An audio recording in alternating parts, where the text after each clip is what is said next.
What's going on, everybody, and welcome to the Worship Guitar Show. Always a pleasure to have you here. I hope you had an amazing day. We are in the midst of our production madness here with Worship Musician Magazine, which means it's been a roller coaster of a day, but I am glad to be here with you. So tonight's conversation is all about choosing the right gear. I saw a comment a while ago. We reviewed the Lincoln Brewster Fender Stratocaster, and we had done a video for that as well that was up on YouTube.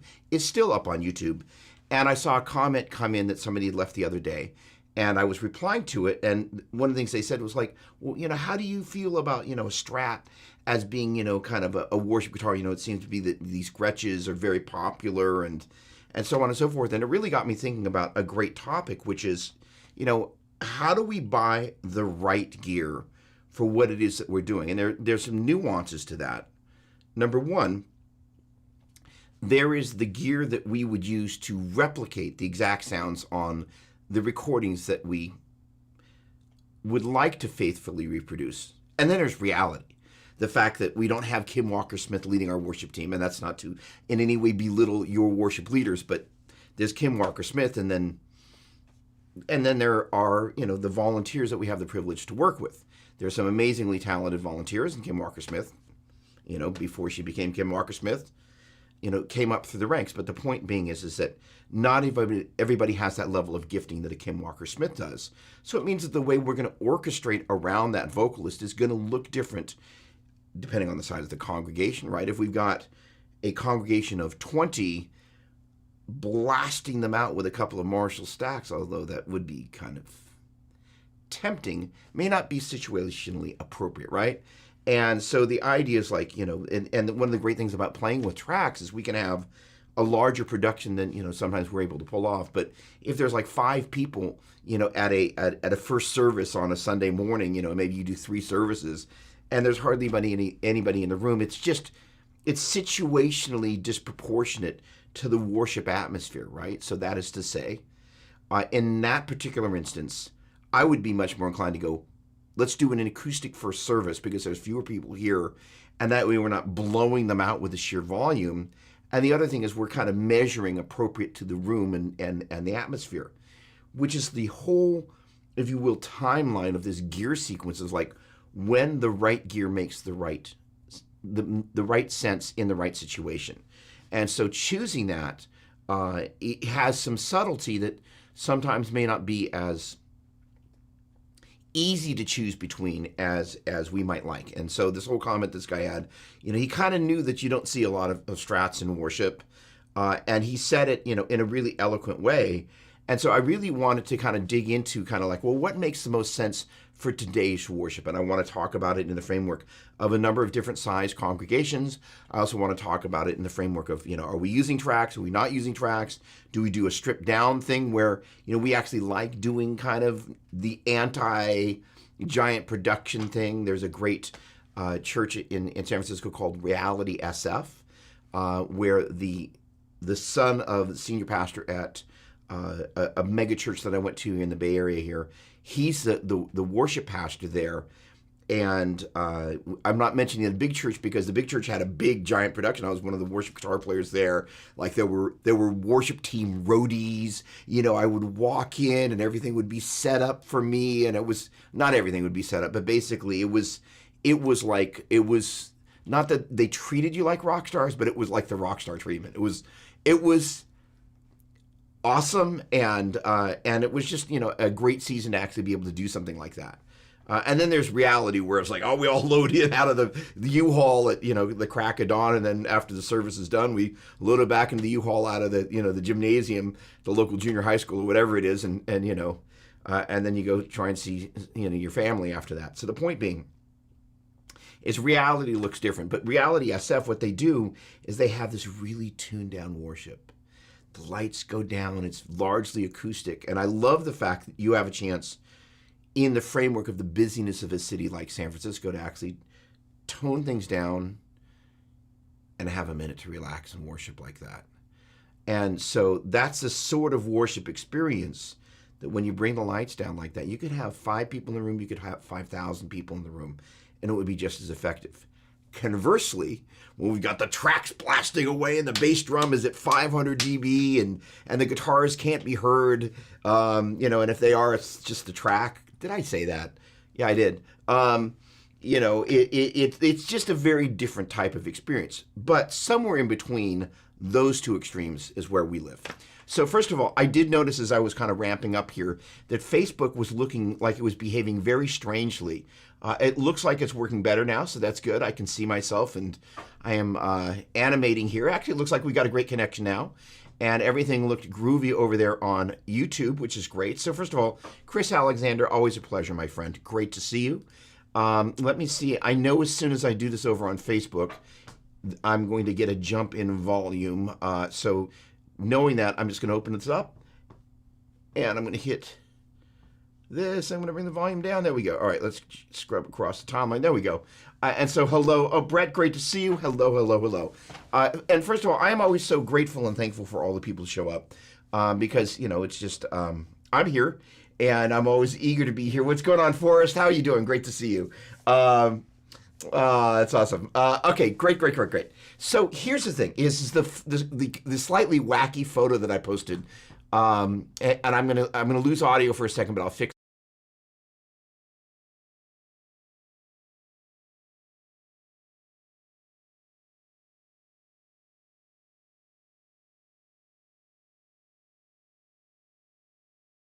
I'm back. I was looking at Facebook and previewing over here. I was looking at Facebook and hitting the buttons in Ecamm Live. So that image there is of my Gretsch sitting inside Box of Doom. So the cool thing about Box of Doom is it's a speaker isolation box, which for those of us that actually love guitar amplifiers, may be one of those solutions that we've all been kind of dreaming about. One of the things that I've been doing, hey, Alan, great to see you. Hello, hello. Darren, what's going on up there in BC? How are you? Welcome. I love that photo. Hang on a sec. I got to show that photo. Hang on, come here. There we go. Look at those smiles. That is pretty much the most adorable photo ever. That is awesome. There are not enough smiles and cute little emojis in the world. That is priceless. Thank you for sharing that. That's awesome. And hello, Miss Melissa Doppler. Melissa, thank you for the heads up on the typo on choosting. We want to choose and not choosed. So she gave me just enough time to fix that. And Alan, always playing the host here. Hello. So, the interesting thing is, Alan's a Strat guy. And given my druthers, I'm an Ibanez endorser. So when I show up at church, I actually, because it's a public thing versus when I'm demoing gear, there's an obligation that I'm going to play an Ibanez. So I generally play some sort of a super Strat. So let's start at the beginning of the signal chain. Hey, Jerry, what's going on? Plano, Texas. Oh, wait, hold on. I missed you. The chat's flying in. Hello. Welcome from Plano, Texas. Thanks so much for joining us.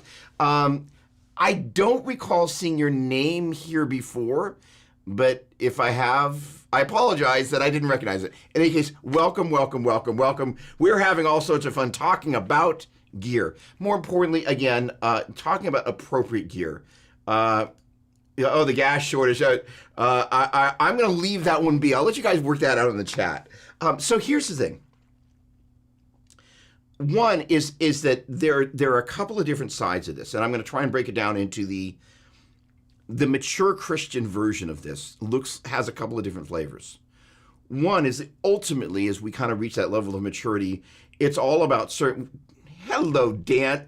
Boy, Dan, have you been here before? Welcome. I'm seeing some new faces, and I love seeing new faces. I love seeing the familiar, notice I didn't say old, the familiar faces, but welcome. And Dan, I will say the same thing. If by chance we have met before and I'm not recognizing the name, my apologies. I can blame it on age.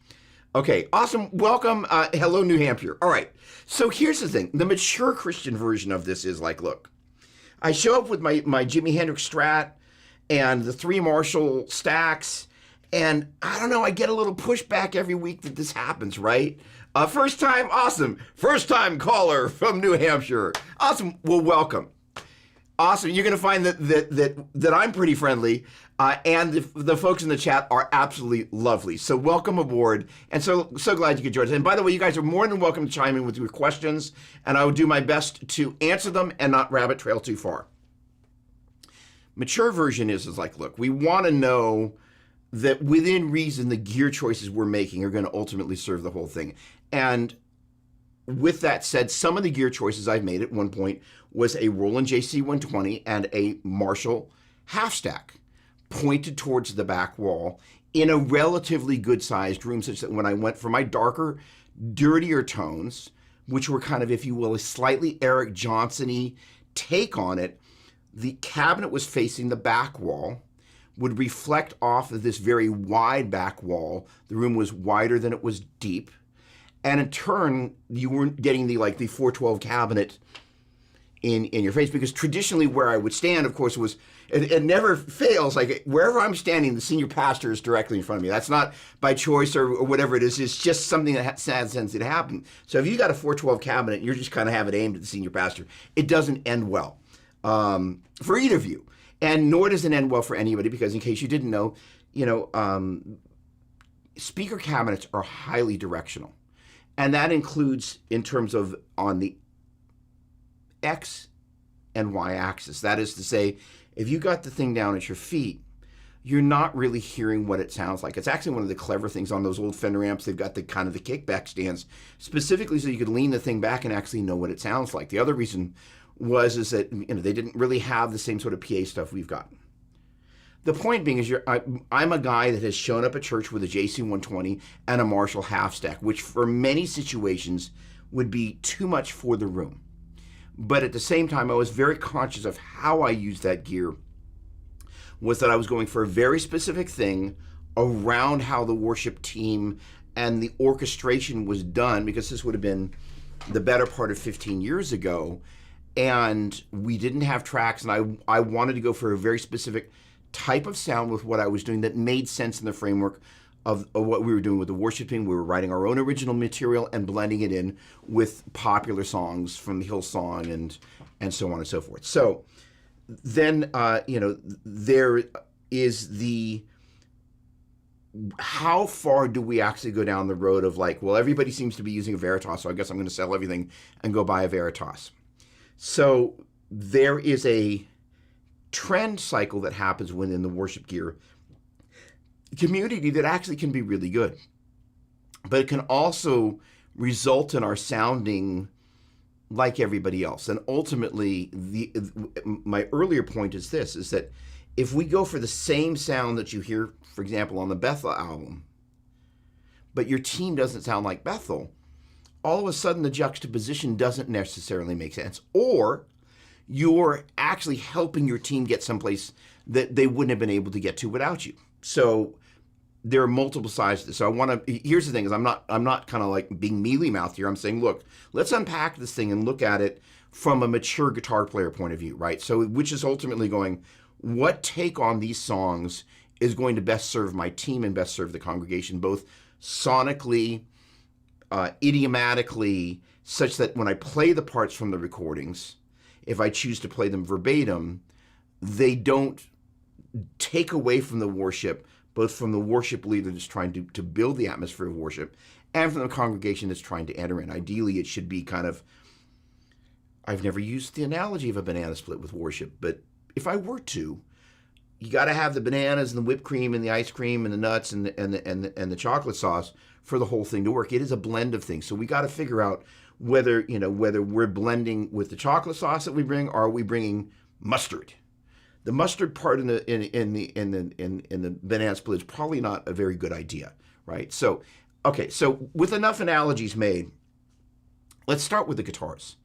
First of all, Alan's a Strat guy. I am generally some sort of super Strat type of person, simply because the 5 pickup selections enable me with some delay and some reverb to get into the zones that I'm looking for, and ultimately express worship the way that I'm comfortable doing. Because ultimately, now, as opposed to the them part, there's the me part. It's like, I got to get into the zone, right?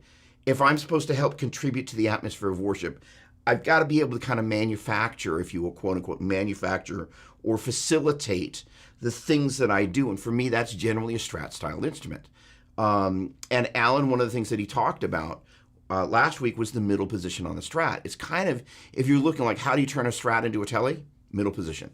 And the other thing is that a common not within arm's reach, common mod is the Eric Johnson mod, that you're seeing it more and more on the stock Fenders, where they've taken the bridge position pickup and they've added a tone control that actually works on the bridge pickup, which for a number of years it actually didn't control the bridge pickup, which is kind of ironic because the bridge pickup is actually like the treble most coil on the guitar. They've actually gone, and let's take the treble strings and move it even closer to the bridge. It was one of the more interesting things that Leo did. In any case, so one of the things that I have been experimenting with is different instruments, and as I see Dime in the background there, and just understanding the nuance of different guitars. So my suggestion, noting that things are opening up in some areas of this country a little bit more than they have in the past, would be to go down to a local music store, if you don't have a huge variety of instruments in your home, and try playing a couple of worship songs acoustically on a couple of different types of guitars. Play it on something like an ES, play it on something like a Strat, play it on something like a Telecaster, play it on something like a Veritas, which is kind of a blend between all of that stuff. Play it on a Gretsch and kind of begin to hear how the instrument takes you on a different journey.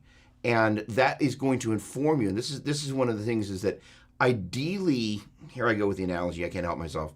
Let's imagine you're the shortstop. Because as a worship guitar player, that is the position we live in a lot. I'm rostered at a local church here. Tomorrow I'm going to be kind of going through the songs and kind of doing my routine around that. And on Sunday, leading worship, but the regular worship leader that leads that church can't make it. So I think one of their students is going to be leading worship, who I've never really had them lead, so I have no idea kind of how they're going to engage the congregation, what it is that I may or may not play underneath them while they're speaking. Do they lead high? Do they lead low? Do they do peaks and valleys? Do they just kind of keep their foot on the gas and just kind of like, I have no idea what's going to happen, which means I need to be prepared to be that shortstop where, like, where is it going infield? Is it kind of just a little pop-up that I'm like, hey, I got this, and am I going to try to catch the runner that's on their way, stealing second, going for third base? The idea is kind of that shortstop version of guitar means it sometimes will change what I'm thinking and how I'm responding with the instrument. I know that sounds a little fluffy, but at the same time, it's actually the reality, because I'm not going to go in and be the same guitar player that I would have if Stephanie, the worship leader that normally leads at this church, were leading, because she was actually at that, she was a vocal director at that mega church that I was at before. So I know exactly what to deliver to enable her, in theory, to do what she does best. And I know the support role I need to play. When I don't know what that role is going to be, I have to be a little bit nimble-footed. We are going to have a rehearsal tomorrow, but that's still different than actually, when it's Sunday morning. People, especially worship leaders, are sometimes very different in rehearsal than they are on Sunday morning. And so you just sometimes can't read what's going to happen on Sunday morning in a midweek rehearsal. What does that have to do with the gear? Everything. Because I have to imagine, again, the shortstop analogy, I have to imagine all the things that are going to happen going into rehearsal, the choices, the tones that I'm going to make, the choices of gear that I've made. I haven't decided what I'm going to use, but I am leaning increasingly towards Pod Go. Actually, to be specific, Pod Go wireless, because I want to give that a whirl. But the point being is that, getting back to the guitar thing, going down to your local guitar store and trying some of the different instruments, PRS, I left them out, gives you a chance to kind of go, wow, who can I become with this different instrument as a guitar player? What does it bring out of me? And where does it reveal my shortcomings that I'm kind of like, oh, I get to grow in the framework of this, because that will inform you about the things that, and ultimately you may pick up one of those said guitars and go, I get it, not for me, not where I live, not where I want to live. So, hey, what's going on, Chris? How you doing? I am attempting, look at all this great stuff. I'm attempting to not go into the chat yet so I can just stay online here. So the next piece of this is what do we go into in between us and the PA? Is it a pedal board? Is it a multi-effects unit? And ultimately, at this point, the multi-effects units are really just a virtual pedal board. And they're getting really reasonably priced and delivering exceedingly more and more levels of fidelity and interoperability. For example, Podgo Wireless here has a feature that I'm 99.9% positive is not on my Helix floor, which is an amp out jack specifically for running into, for example, the power amp in on one of the amps that's behind me. So the idea is it's running out before any of the power amp, or sorry, before any of the speaker emulation. So the idea is you're actually using your actual speakers to be able to do that, but you're still also then have a feed that has a speaker emulation going out into the PA. You know, every so often Line 6 does stuff that I'm kind of going, that's pretty much just built for the worship guitar player who wants to have the ability to rehearse at home in a way that they can actually hear what their sounds sound like, have the same preset be ready to go into the PA with the speaker emulation or the IR or, you know, the cab block on one set of outputs, but not on the other. It's really, really cool. Now, the only downside with the amp out is it's mono. I wish they'd done it in stereo, but it's still pretty darn cool. Okay, so regardless of whether it's a pedal board, whether it is a bunch of, you know, modeling gear, it's all pretty much one and the same. I would go so far as to say that the majority of us, if it was a skilled player, being back and forth between button changes on a pedal board and a modeling device, I'd say the majority of us wouldn't be able to tell which is which. Partially because we play so much lovely delay in Reaver. By the way, it is a perfect opportunity to announce next week's show. Is it next week's show? No. In 2 weeks. 2 weeks, my bad. Got to get my dates right. We have a really, really cool show shaping up with the guys from Jet Pedals. And they make an amazing, I started to go a little bit down the rabbit trail here about the boutique gear. They make a really reasonably priced, amazing reverb that is nuts, as well as some other great stuff. So we will be hanging out with them and some other folks 2 weeks from tonight, and it's going to be really cool. There's also going to be a really cool giveaway coming up around some of that gear, so stay tuned. All right, so the thing is this. Most people, I don't think, can really tell us whether it's the modeling gear or a board.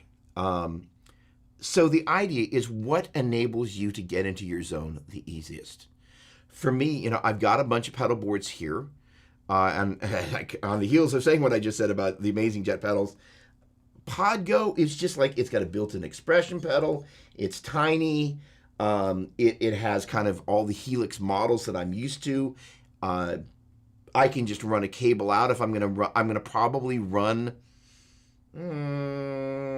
I may just run mono or dual mono, which means I can use the amp out as I'm rehearsing the song, which is a huge feature. Well, you guys get it. It's a ginormous feature to be able to do that sort of a thing, which gets us to another nuance where I'm going to put up the kickstand on the bike for a second. How rehearsable at home is your worship rig? And how important should that be in the larger circumstance here? Arguably very important. And or how much do you have to neuter, quote unquote, your rig, or whatever the opposite version of neuter spay, to make it work at church? And so that's one of the reasons I showed the box of doom. So as we get to the kind of this next part of this in a moment, I'm going to talk about some of the solutions that are out there that make it a little bit easier for us to kind of get at volume, that it's going to be a huge help. There we go. Okay, so I see, boy, I just want to be chatting with you guys, but I also want to make sure that my first amp was a Vibro Champ. How about that? Bill, what's going on? And it's still around here somewhere, actually. But it met with a sad fate, and we'll come back to that. All right, so the idea is your rig should have the ability, in my opinion, to traverse between the practice space at home, so you can monitor yourself as you're practicing along with the tracks. That is to say, you know, MP3, whatever it is that potentially shows up on Planning Center online. Then in turn, as you move into the church environment, which typically for most of us is going to be an in-ear experience, but if it's not, more power to you. I actually would rather play without in-ears. If the drummer's got great time, I love playing to a click, but if the drummer's got great time, I'm fine with it. You just have to be able to follow the drummer. The point being is that that's an increasingly important part of that thing, where how well does your rig make that transition? Oh, hang on, I got to pull this up. All right, so and this is really. Oh, hang on, hold on. No, I'm gonna not pull it up and have your face out here. What's going on, Chris? Nice to see you, my friend. The use at home thing was largely what got me into Helix. I love my Boogie Studio 22 setup with a pedalboard, but so much of my practicing at home was in evenings with sleeping kids, right? So, there's this whole range of, and the interesting thing, the analogy of loud at home and loud at church is like, that's another place where we can, kind of put the kickstand down. There are a couple of solutions that are going to be in this next piece where I think we're basically there now. So the photo of the box of doom, I'm going to go back to this thing. It's behind, you can actually see the top of the box of doom there. But I'm just going to go to the photo and the mic is up now. So you can kind of see that stuffed in there. So basically where the guitar is sitting is basically where the speaker goes, and then the mic goes on the other side there. No, I haven't hooked it up yet. Yeah, because the port there, you can kind of see on the upper right there, that's where the jack goes. You know what? I don't know yet, and I will know because it's here. But the point being is this enables me to completely enclose, in this particular setup, a single 12-inch speaker and then be able to place whatever microphone. And there's actually 2 jacks on the side, which means if you want to do something like a 57 and a 121, you could do that. So that as an option is going to be extremely important for some of the sorts of demo stuff that I'm going to increasingly want to, do here on this show, which is like, hey, here's the new jet pedal. Let's walk through it, because it's one of the areas that I really feel a strong need to serve this community and feel I'm doing a subpar job of doing that. But hopefully I can kind of right that wrong. But the point being is that box, it rolls around. It's like Fort Knox. That thing is, it's the best made road case I've ever seen. It's just nuts, everything about it, and it's built for touring artists. So that's one of the solutions. The other thing is that behind me, I'm in the process, and if you get a chance to go over to Celestian's YouTube channel, I'm in the middle of a video series on their full-range live response speakers for amplifying modeling devices. And I am going to put up another kickstand here because I want to go a little bit deep on this side of it, because this is a really, really, really, really, really, really important place where we can begin to go, especially when you got devices that give you some options on your routing. Again, I wish this guy allowed me to come out of the amp output in stereo, but it just doesn't do that. Basically what I'm doing in the series, as the 2-4-12 cabinets, right down here, you can't see it. Well, hold on, let me move my pane there. Yes, you can see it right there. So that's a Seymour Duncan Power Stage 700. Because, if 700 watts isn't loud enough for the congregation, you can always get a second one. No, kidding. But the idea is that that's what I'm using on the 2 Marshall 412 cabinets. But the amazing thing about this, where you would never traditionally run a 412 cabinet with something, like an acoustic guitar, these are basically Celestian. 60% of their business is making PA speakers, which I didn't know. Obviously, they're most known for guitar speakers, so they kind of have taken, their chocolate and their peanut butter and kind of went, let's make a full-range live response speaker that responds, hence the live response like a guitar speaker, but has the full-range frequency response of a PA speaker. And they've done a great job. There's 2 of them. So this demo is all about kind of blending them, which what I've got in the 1968 cabinets. And then also depending on the depth of the cabinet itself, on the DT25s, which, by the way, and I'm gonna again put up another kickstand here for a minute. For those of us that speak enough line 6, unfortunately those amps never really took off that much, but you have the ability to configure the power amp in a very, very powerful way. There's a 4-way configuration switch on the top of the amp. You can run it in Class A or Class AB mode, and you can control all of that via MIDI or L6 link. That is to say, if you're using something like Helix rack or Helix floor or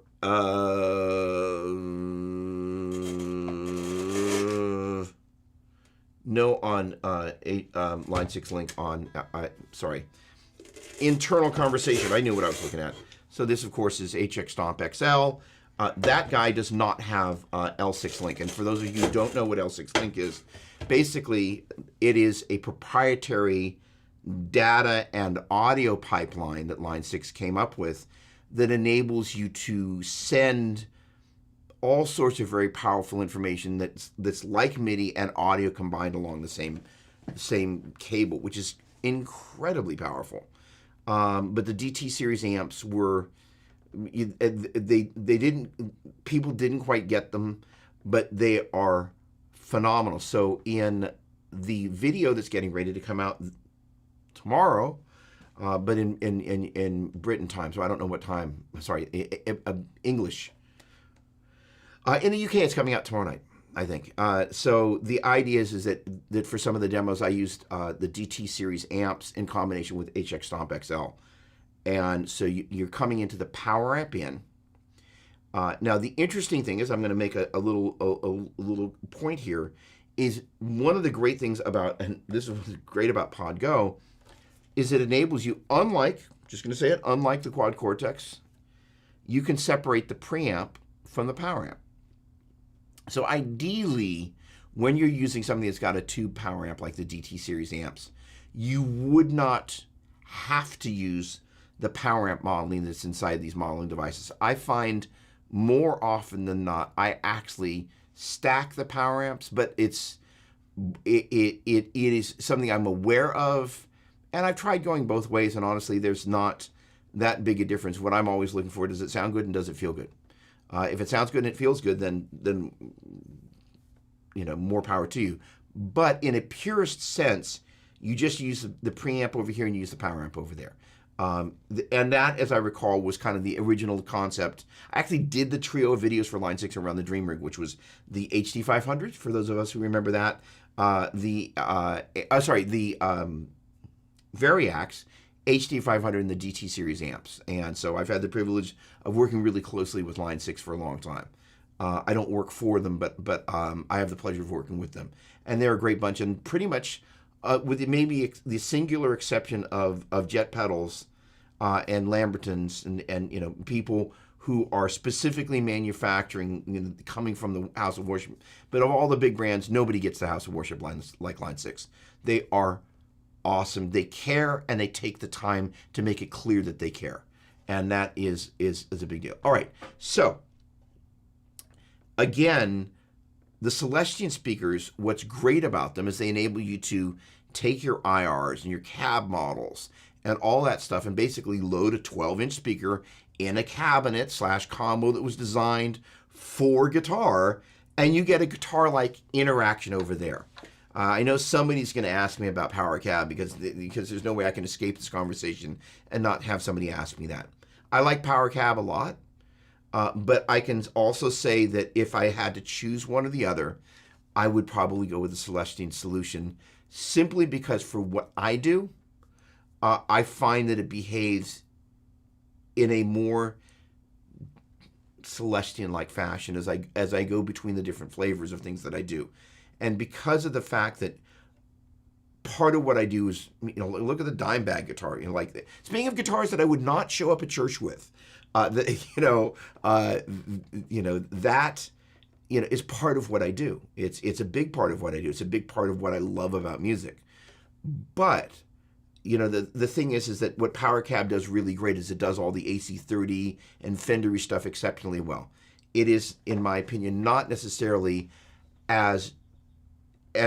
quite as good at being able to just go, oh, I'm now sound like a 412 cabinet, because it's a 212 cabinet. And so, the Celestian folks have had the benefit of kind of sitting around and watching what everybody was doing, kind of going, okay, we're jumping in. And these speakers, they're a little bit different. What's neat is in these demos, I do a thing where I'll toggle between one and the other in the blend, kind of like using a greenback and a blue. You kind of find the right combination. You go, there it is. They work really well together. Okay, so whoever was asked, yes, I had Kung Pao chicken. It was awesome. Thank you, Melissa. So that part of the equation, And Power Cab's a great solution, so don't get me wrong. The other thing is that with L6 Link, with Power Cab, and with MIDI, with anything else, you can change speaker cabinets virtually. Now, that's one of the things that Line 6 brings to the table with Power Cab. So let me just take a moment and pull out another kickstand there. One of the great strengths of Power Cab is that it will match... Nope. I'm streaming. Go away. One of the things that Power Cab you can do is you can swap speakers, whether it's kind of their whole thing is it's designed to load a virtual version of a Celestian Blue or a Greenback or an IR or just flat, so you're then putting your IRs into it. So it offers a massive amount of flexibility. So it's as if you're changing presets but in your cabinet. It's a very clever idea. I just have found personally for the higher gain stuff and for the higher gain stuff alone, I have a better result with the Celestian stuff. Okay, so that little piece is for a number of us, whether it's the Box of Doom, where we can then isolate that speaker and we can have it there, and if we so choose to have a mic'd up speaker cabinet, get a great sound. And there you can turn it up. With these guys, what's really cool about these speakers is that they are extremely linear. And they're like a PA speaker. A PA speaker is designed to perform the same way quietly as it is when it's loud. And that's kind of one of the things that most guitar amps and speakers don't traditionally do. Now, one of the other things that I've been doing, and honestly, this valve state here was an inspiration of my buddy Chris Alexander, because Chris is a fellow Dime fanatic. So he has actually the first Pantera album in original plastic covering, which must be worth a small fortune. But we were having talking about things related to Dime's sound and his tone. And he sent me through a photo, and in that photo there was a valve state. And I was like, okay, I'm going to march out to storage, and that's going to be in the Line 6 video. And I nabbed one of my valve states, and I put one of the Celestian speakers in it. The point being is, especially if it's got an effects loop, because you want to bypass the preamp. That's the special thing. You don't want to run your preamp sound into another preamp. But basically, any amp that you've got potentially lounging around, in the first video, it was Hot Rod Deluxe 4. A bunch of us have got a Hot Rod Deluxe, which has an effects loop. You go in there. The other thing that's kind of cool is the reverb comes after the effects loop. So you can use, if you want to, the original actual Fender 2 reverb in there, which is pretty darn cool. The same thing is true of the valve state. The reverb actually comes after. And the thing that's great about the valve state is the volume control on the valve state. Hang on, let me just double check one thing. Yep, the volume control happens after the effects loop. So it means that unlike some of these other amps like the Roland JC120, where it's basically got a mains in, you're at 10 the moment you're plugged in and you turn on. So you have to make sure you monitor your volume from the face of whatever unit you're using. All right, that's enough rabbit trailing on that. So let me just hop in here, and I'm going to actually jump over to Facebook real quick, because what happens is I see the stuff fly in. Hello, Guillermo. How you doing? Guillermo's giving some love for the ML. Thank you, my man. I appreciate that. I feel that love. And is this your first time here? And if so, welcome. Bienvenidos. Habla español, no? Sí. And I speak the same words over and over, but I do so enthusiastically. So welcome. So awesome. And again, Forrest, great to see you. Ditto, Brett. So awesome. And yes, I'm actually going to spill the beans, because there's obviously enough Dime fanatics in the room. I'm basically assembling the Dime rig. I have completely lost my mind. So in the process of so doing, though, I've learned an awful lot about sourcing gear that I kind of already knew. Oh, hang on, wait, I have to be monitoring off of here. There we go. Over that shoulder there, you're going to see some various tube screamer looking things. And then hiding over, one of these days I'm going to remember which side is which. There's a bunch of vintage Vox and Crybaby Wah-Wahs. So I spent a bunch of time trolling the interwebs, knowing how to find stuff, looking on eBay and Craigslist. And when I I decide I'm going to buy something and go down the rabbit trail, I don't go halfway.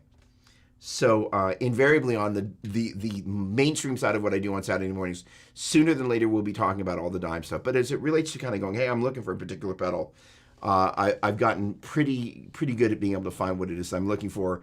And see, muy bien, excellent. Awesome. Okay, I'm gonna try and let's see if I can overlay these panes so I can see stuff coming in here at the same time I'm seeing stuff coming in over here, and I think I figured this out. There we go. All right, let me make sure. I'm going to head back up here a little bit. There we go. Oh, okay, hang on. Oh, and I absolutely love, awesome, again, I love the way people hang out and chat in with each other in the side of this. I absolutely love this.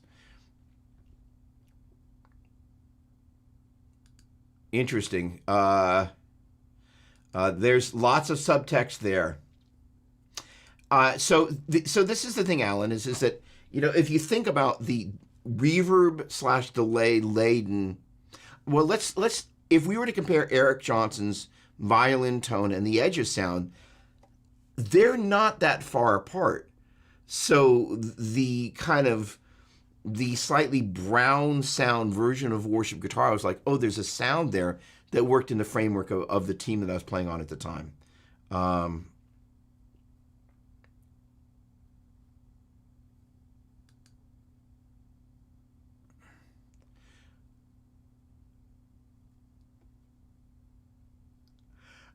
So, this is the interesting thing about that particular team is that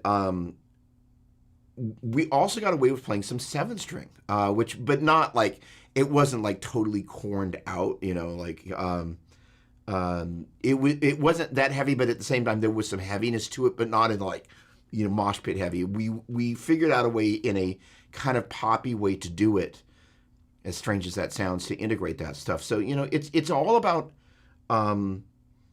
arrangement ultimately, and that is ultimately, if I give one piece of advice about all the pieces of gear, how they work individually, and most importantly, how they work collectively, it's having as many colors as you need, and especially one of the great things about modelers, to be able to paint all the colors of the spectrum that you need to do to fill in the gaps or not fill in the gaps for the way your team does worship. Boy, I could have said that and we would have been done.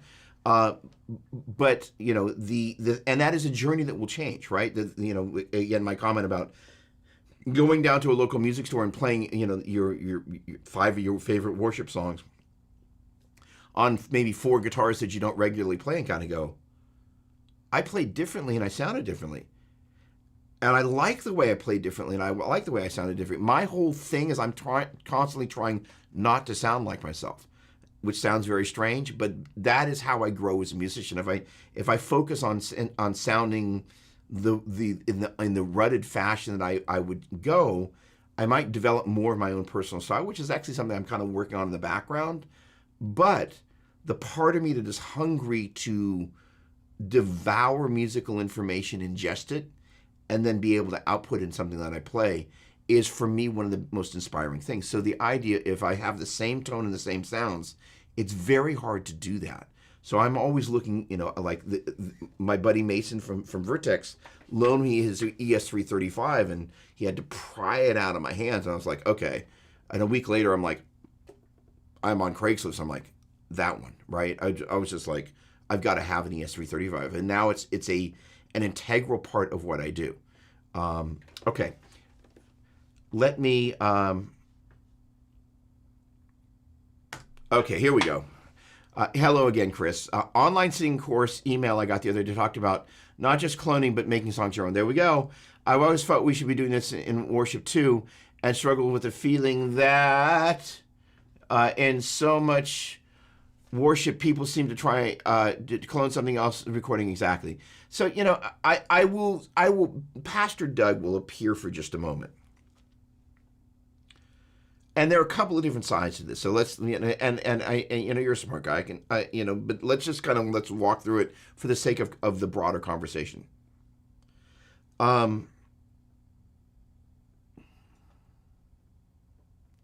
We're surrounded by imitation in our culture, right? where it's look at American Idol, right? American Idol's not about American innovative songwriter creating new genres. It's about how much can you sound like somebody famous and behave like them, even though you're not famous. I was one of the session guitar players on Guitar Hero. I know intimately the idea of like, we want to be something that is familiar to you as opposed to something that you're like, wow, and then there's the genre paradigm. At one of the guitar camps, and you've heard me probably say this before, Joe Satriani was talking about, blues is a very interesting little club. You have to play all the exact right licks with the certain interpretation to get into the club, but then somehow within the framework of those licks, you have to have your own sound. That is to say, there is a very set group of rhythms and sounds and riffs and BBs and, BB Kings, obviously, and Albert Kings and Albert Collins. And there's a certain, you have to fit into that mold or else you won't be accepted as a blues player, So there's a certain amount that we want to be part of the club. We want to be, accepted. That's a natural thing, right? But then there's the other part of, the fact that many churches would rather invest the time in tracks. Not that there's anything wrong with that. Then they would invest in growing their musicians to the point where they wouldn't necessarily need tracks. Did I say that? Yes, I did. I'm going to say it again. Churches have found it very easy to spend the money on tracks instead of spending the time and energy raising musicians that would make it such that if they chose not to have tracks, they wouldn't need to. That's just reality. I spent a lot of years swimming against the current on that, and I'm not going to change it, but it is the reality at a lot of churches, and it's very frustrating for professional musicians to come into a situation kind of go, we're just kind of not any better than we were last week. We just kind of, it's a script. And that's unfortunate. We could do much better, and we don't. But, there's a certain amount that there is just a way of things are done. And it's kind of, and ultimately, are the people raising their hands on Sunday morning? Yes, but are we actually raising up the worship teams? Here's the difference. Hillsong's 3 generations deep. The reasons they are 3 generations deep is starting with the first generation. They were pouring into that team, and they were pouring into the team members. The Ian Fishers were pouring into the Michael Guy Chislets, which is why Michael Guy Chislett is now the 2nd generation with Hillsong United, and has grown into the person and musician that he is. I'll get off the soapbox.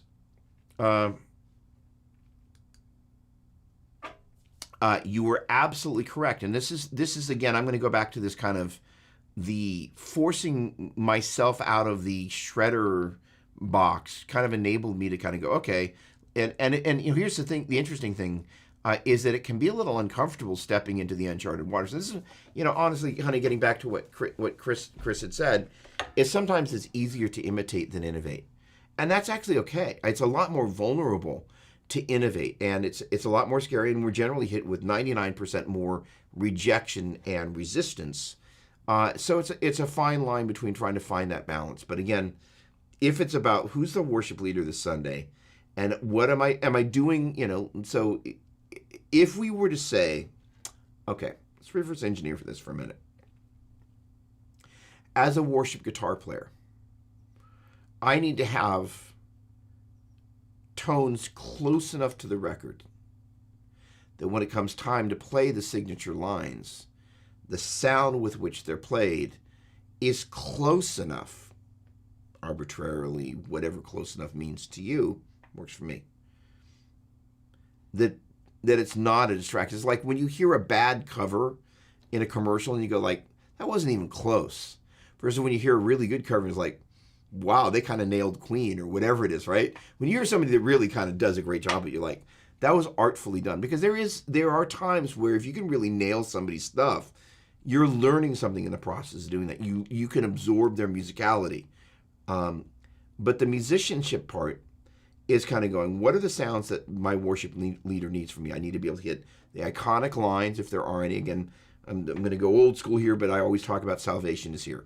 right? That particular line. And in turn, if you go from a male-led version of it to a female-led version of it, and you have to bring it up, a fourth or a fifth, then what do you do about your tone where all of a sudden it's thin at the top of the neck? For me, it was like, well, I guess I'm going to add an octave below on the, I still need to go up. I can't go down because it's not anthematic to play that. But if I move up to the top of the neck there, I'll add some little octave, pedal / sound and blend that in there so I can fill it out, right? So the point being is, what are the anthematic things that I have to be able to do? What are the things that I need to do in the verse that provide this little cloud that the worship leader kind of floats around on? And in turn, when we move into the pre-choruses, the cloud gets a little bit more of a lift. Is that, this nice open, jangly AC30 sound, then we step on our first drive, or is it the first drive's already on with a little hair, and then we step on a second drive, or is it their first drive is there, and then we step on a snapshot and adds more drive, or does our first snapshot not have the drive and the second one does, or is it that, we kind of have less delay and less reverb when we go into the pre-chorus and it just comes up a little bit in volume, but whatever it is that we're doing to mark the sections, and my guess is a couple of people just went, I hadn't really thought about changing things up between the verse and the pre-chorus. And so I'm frequently thinking about how many different layers I potentially need in the song, not for me, but because I'm kind of this little cloud that the worship leader's riding on. And in that framework, it enables me to connect what I'm doing with the most important person on the platform, in flesh that is going to be leading the congregation. If I'm kind of thinking about how I'm just that cloud on which they're riding around on, I'm always thinking about my guitar contextually to what not only the part that I'm playing, but how that part is playing the role that's doing in serving the worship leader. Do I have too much delay? Do I not have enough delay? Do I need more reverb? Is there too much modulation? Should I be playing in stereo? And then the other part of it is, let's be perfectly honest, the other half of the time, the worship leader doesn't even have your guitar up in their ears, so they are completely oblivious pretty much anything you're doing. And they don't have the click up, by the way, either, which is why they when it comes to the slower parts of the song, they fall out of time. True that. Notice the next time you get to a slow song and the dynamics come down and your vocalists start dragging, you can always tell which ones have got the click up and which ones don't. They listen to themselves at the expense of actually learning how to be, as you said, musicianship. And the sad reality is we're actually not training people how to do that. And we're also not kind of after Sunday kind of going, hey, let's regroup here. You seem to fall out. And by the way, this gets fixed before Sunday. It's kind of, hey, let's get on the same page here. Like not having the click up, vocalists, not going to cut it. You actually just got to learn to fall in love with the click. And it's not an option. And by the way, we will go around and we will be listening to your mixes. And we've specifically directed, somebody to do that. Not that we're playing the cop, but we that's how we keep an eye on people. And, or we're going to just come over and take a look and see where your click is, because that's my job. My job is to provide some guidance and hold people accountable, right?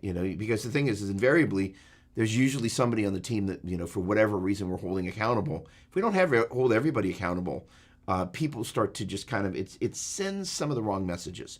We want to hold everybody accountable, and ideally with an equal level of accountability, and having the click up is one of the things that we've got to be accountable around. That's basic musicianship. The vocalists don't get a hall pass because I don't like the sound of the click. It's like, actually, you're taking the entire team out of time every time you drag in the bridge, and everybody knows it, and you think they don't. Don't get me started. Woosah, woosah. Those of you who've seen that movie, you know what I'm talking about. All right. So, but again, we don't have some of these conversations sometimes that we should. But the musicianship thing is just like, even if the vocalist isn't listening, you're still the cloud that when they hear those things put together front of house, if the guitar is up, it's working. And here's the deal. When the guitar is actually working, one of the reasons people pull things down in the mix is because it's actually not working. When there's some great stuff happening on the platform or good stuff happening, that it's like, oh, this is the gel. This is the stuff from Wednesday night, rehearsal that is, that worked. Then more and more, the sound person doesn't want to hide the team. They're always, generally speaking, most sound mixers are looking, where's the gold and where's the not gold? The not gold gets pulled down, the gold gets pushed up, and then you start doing things to try and polish the mix. Okay. I love finding my own tone using different gear to what lots of others use, improvising rather than playing all my parts exactly. You know, it's an interesting thing. Again, I'm gonna talk about dime for a minute, which seems very strange in the framework of this conversation. But there's a solo that I'm in the process of learning, but he plays it a little bit differently live than he does in the studio thing. So the idea of changing things up, so long as we're not going hog wild again, you know, on signature lines like Salvation, na na na. You know, we want to make sure that the congregation isn't like, oh, that was Freebird, that was cool. Let me pull out my iPhone, right? You know, woo. Sorry, there we go. I'm in frame. You know, I think, you know, the other thing about what I have a tendency to do is I will play the signature rhythm parts, but sometimes they're so laden in delay and reverb that you're kind of like, and there's 5 of them. So then you have to kind of go, well, how do I take 5 parts? Because if I play just one of them, it doesn't necessarily make sense without the context of the others. So then it's kind of like, well, what's an homogenation of all of this? So yes, finding your own sound.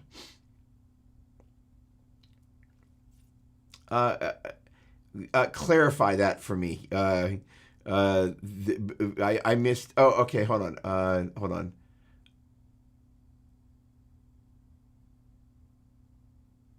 Okay, hang on. Okay, I missed the joke, but it was all right. Chris, did you ever fact check out a Fender G deck? The last version was 3. It had an SD card slot. At the time, Hal Leonard published a few tab books that came with an SD card, had backing tracks, and made the amp sound like the artist. You know, the interesting thing is that I was out at my storage locker, one of 2 storage lockers. I should have my head examined. You could just sell the gear, but why? And there was an amp called a VGA 7 that Roland made that had their kind of, you use a special cable and it did drop tunings, and you know it you could model different guitars. It was kind of like some of the Line 6 stuff, arguably before the Variax thing really came out. It was cool. So the G deck thing, I absolutely remember that. I don't ever think I ever got a chance to play through that. But, you know, the Fender folks have, you know, had a great play, so to speak, with this Fender Play thing. They've obviously known, you know, they've got over 1 million people signed up. So they you know, it looked for a while like that thing was maybe not going to make it. And the epidemic just, you know, pushed a bazillion people through the door there, which I'm glad to see. We've tried to see if we couldn't come in and do a worship side of that, and that has yet to happen. But we will keep knocking on that door, which would be really cool. All right.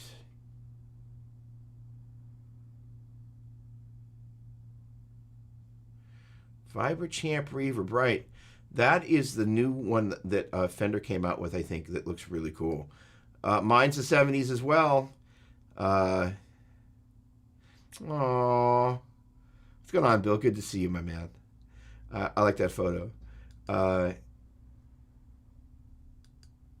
Yeah, it's kind of like a drip edgy kind of vibe. And for those of you who don't know what a drip edge, it's this little kind of pewter looking kind of edge around the edge, the outside of the cabinet. So there's a period in Fender history that came after the black faces, that you have the silver face on the controls, but the drip edge, basically all those amps were made out of black face parts.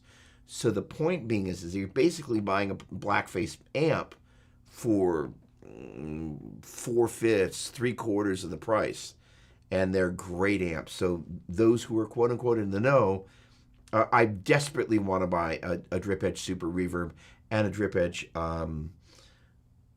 Deluxe, and so give me time.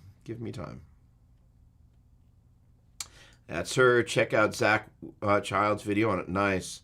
Vibrachamps are really great. Now, here's the downside, and you know, it doesn't necessarily make sense because mine had an 8-inch speaker, I think. I actually think of those particular amps, although it doesn't have an effects loop, which is where I was going to get to, the Princetons are phenomenal. The Princeton originally had a 10-inch speaker, but I'm 90% positive my little Princeton over there has got a 12-inch. That is actually an expensive little amplifier, and you wouldn't want to put an effects loop in that amplifier. But the thing is that for the amplifying your modeler, that effects loop thing and bypassing the front end of the amp is key. Yep, there we go. Okay, we've done this one. So this is kind of my point. And obviously, you know, we do what we need to do to make things work. But the idea of tweaking your sounds on the Wednesday or when, or, you know, in preparation for the midweek rehearsal through that same setup, to me, is one of the things that's important. Obviously, in certain situations, you can't do that, like with kids and you know, with a rig that can't be contained. And again, your point was was the driving force behind going to Helix. So I feel you. There it is. While the Helix, the same rig can be home use with headphones and then plug in at church. There you have it.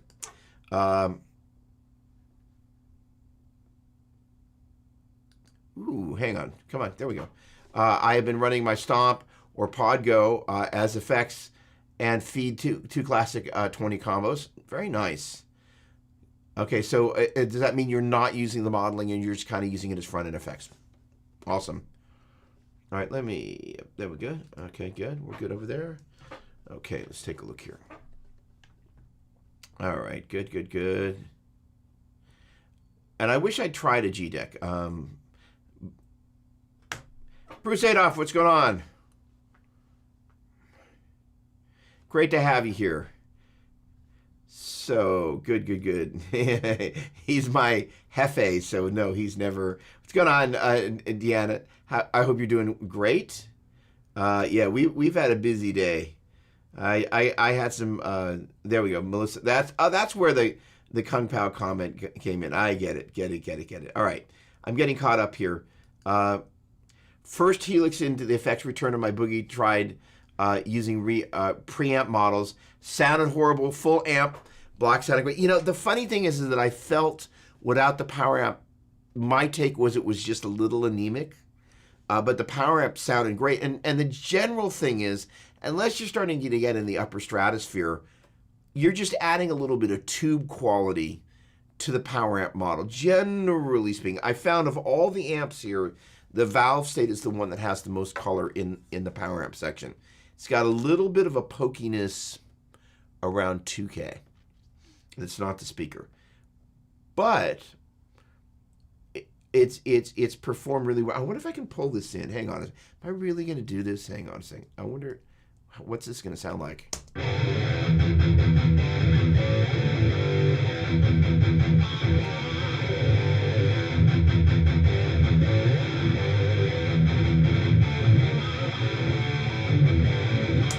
Probably sounds terrible, but that is Pod Go into the Valve State with the Dean from you know where. All right, yeah, and yeah, you know, you just got to remember to turn the IR off, or if you're using the Celestian speakers, turn the IR on because they're designed to be able to use your speaker stuff. All right.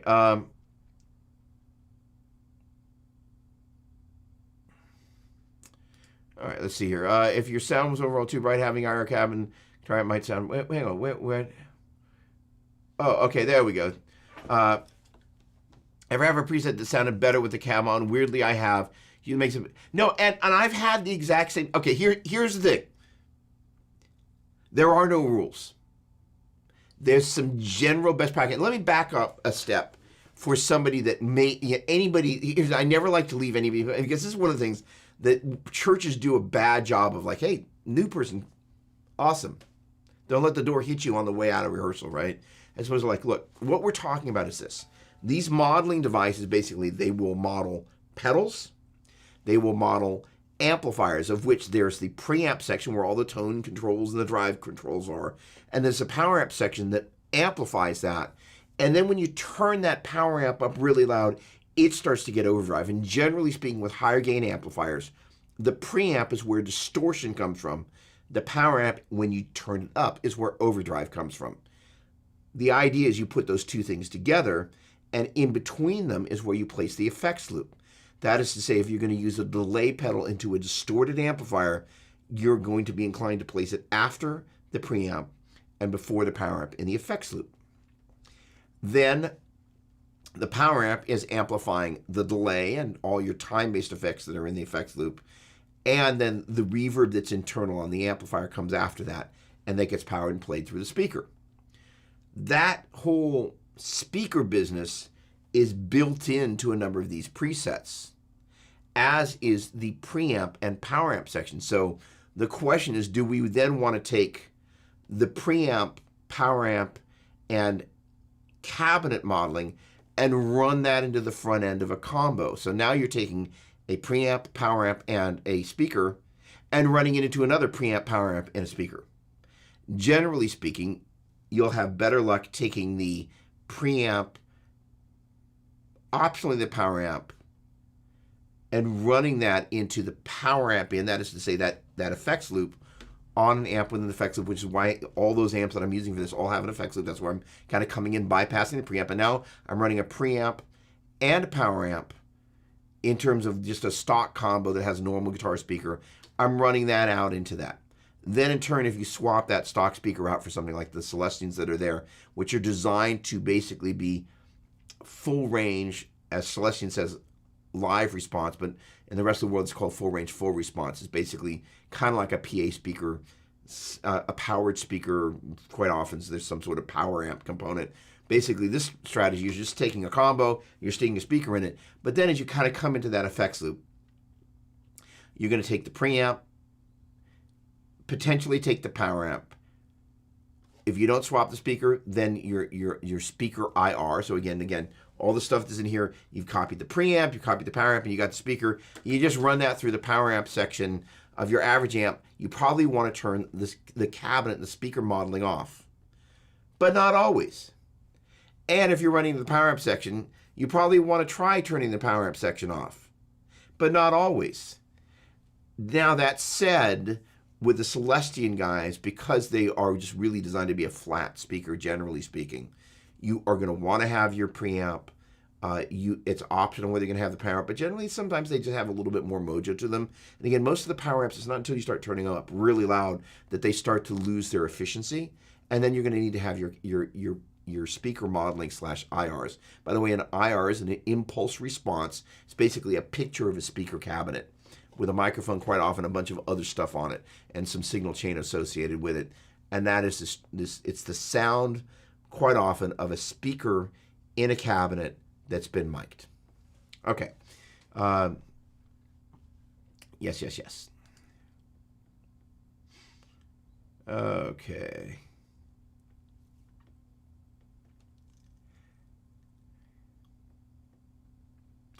Make sure I'm not...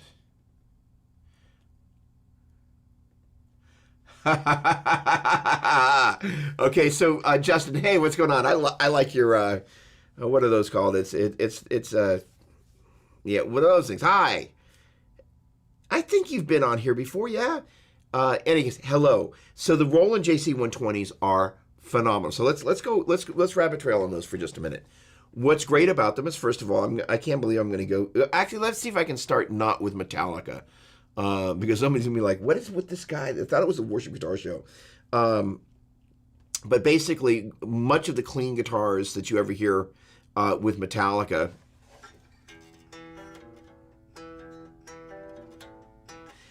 I just had to go there.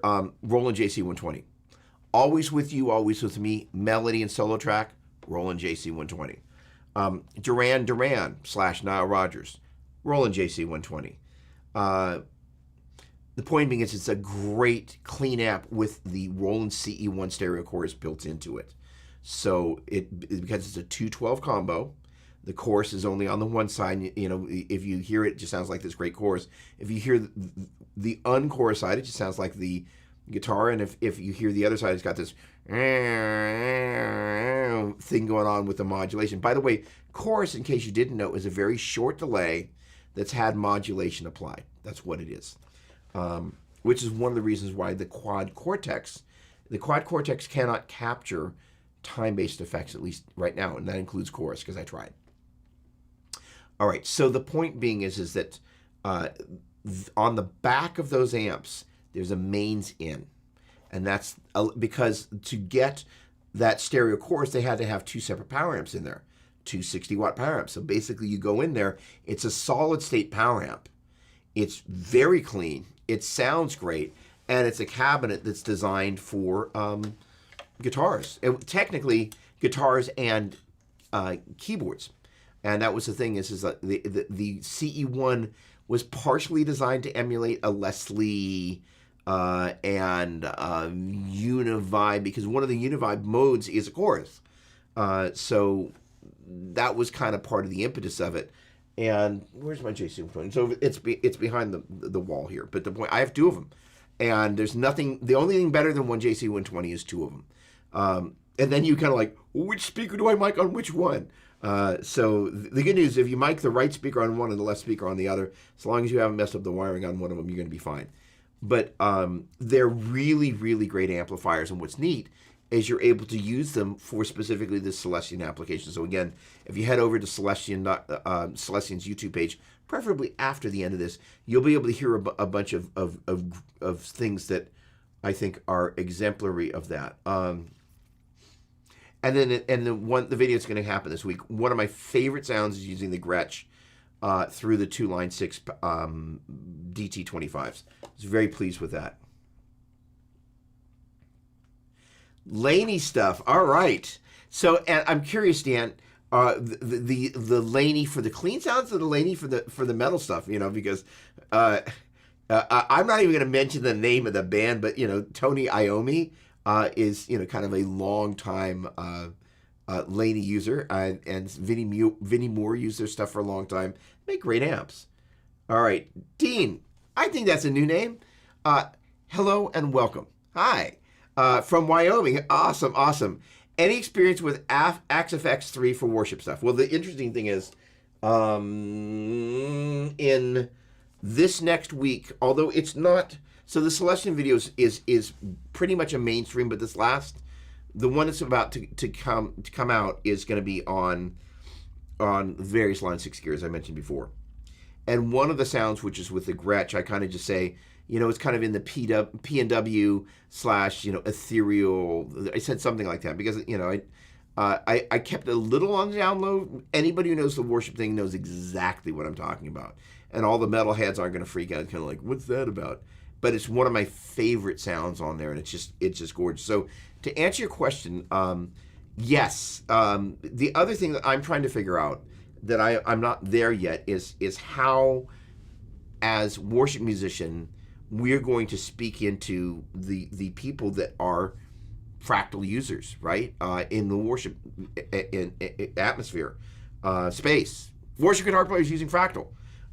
So that includes, coming up with some sounds and demonstrating that via video and putting up on the YouTube channel and all of that. But invariably, there will be some AC30 inspired pair. So here's the thing: is on those particular demos for the Celestian thing, because this is on the immediate horizon. Is it for those demos? Much of the time, it's dual mono, which actually, for worship, is not a bad thing. My personal favorite is put a dotted eighth on one side and a quarter note on the other, since the dotted eighth is a shorter delay, increasing the feedback on that such that when it dies out the same time as the quarter notes. But the thing is that what the first part of these videos all follow a format where it starts off on the left side with the one speaker, because there are 2 speakers in the Celestian thing, the F12 X200 and the F12 M150. Starts off with the X200, pans over to the other side for the 150, then the blend of the two, or at least that's the kind of the vibe. With the second video, the first video, I didn't kind of go back to the center for the both of them for all of the AB demos. And then after that, it kind of just goes to some longer demos on the 2 Marshalls where they are blended. But I say to people that you can go from the left to the right at all times. And if I put a dotted eighth on one side and a quarter note to the other, that's not the same, obviously, as dual mono, where I can have basically the same signal going to both sides. So if you hear the one speaker, you're hearing the exact same information. on the other speaker, so you can better determine which one sounds in that particular instance better to your ear. Point being is that then invariably what I did with the two DT series amps, since these guys had the same speaker in them, because the larger F12X200 doesn't fit in the cabinet, then it was the M150 triple cone. Then I could just go straight to stereo. And generally speaking, I'm a stereo player. I like to put some slightly different information on the left side than I do on the right-hand side. It just makes it such that it has some swirl. I wonder how easily I could find that preset. Now, you know what? It hasn't gone live yet, so I'm not going to do that yet.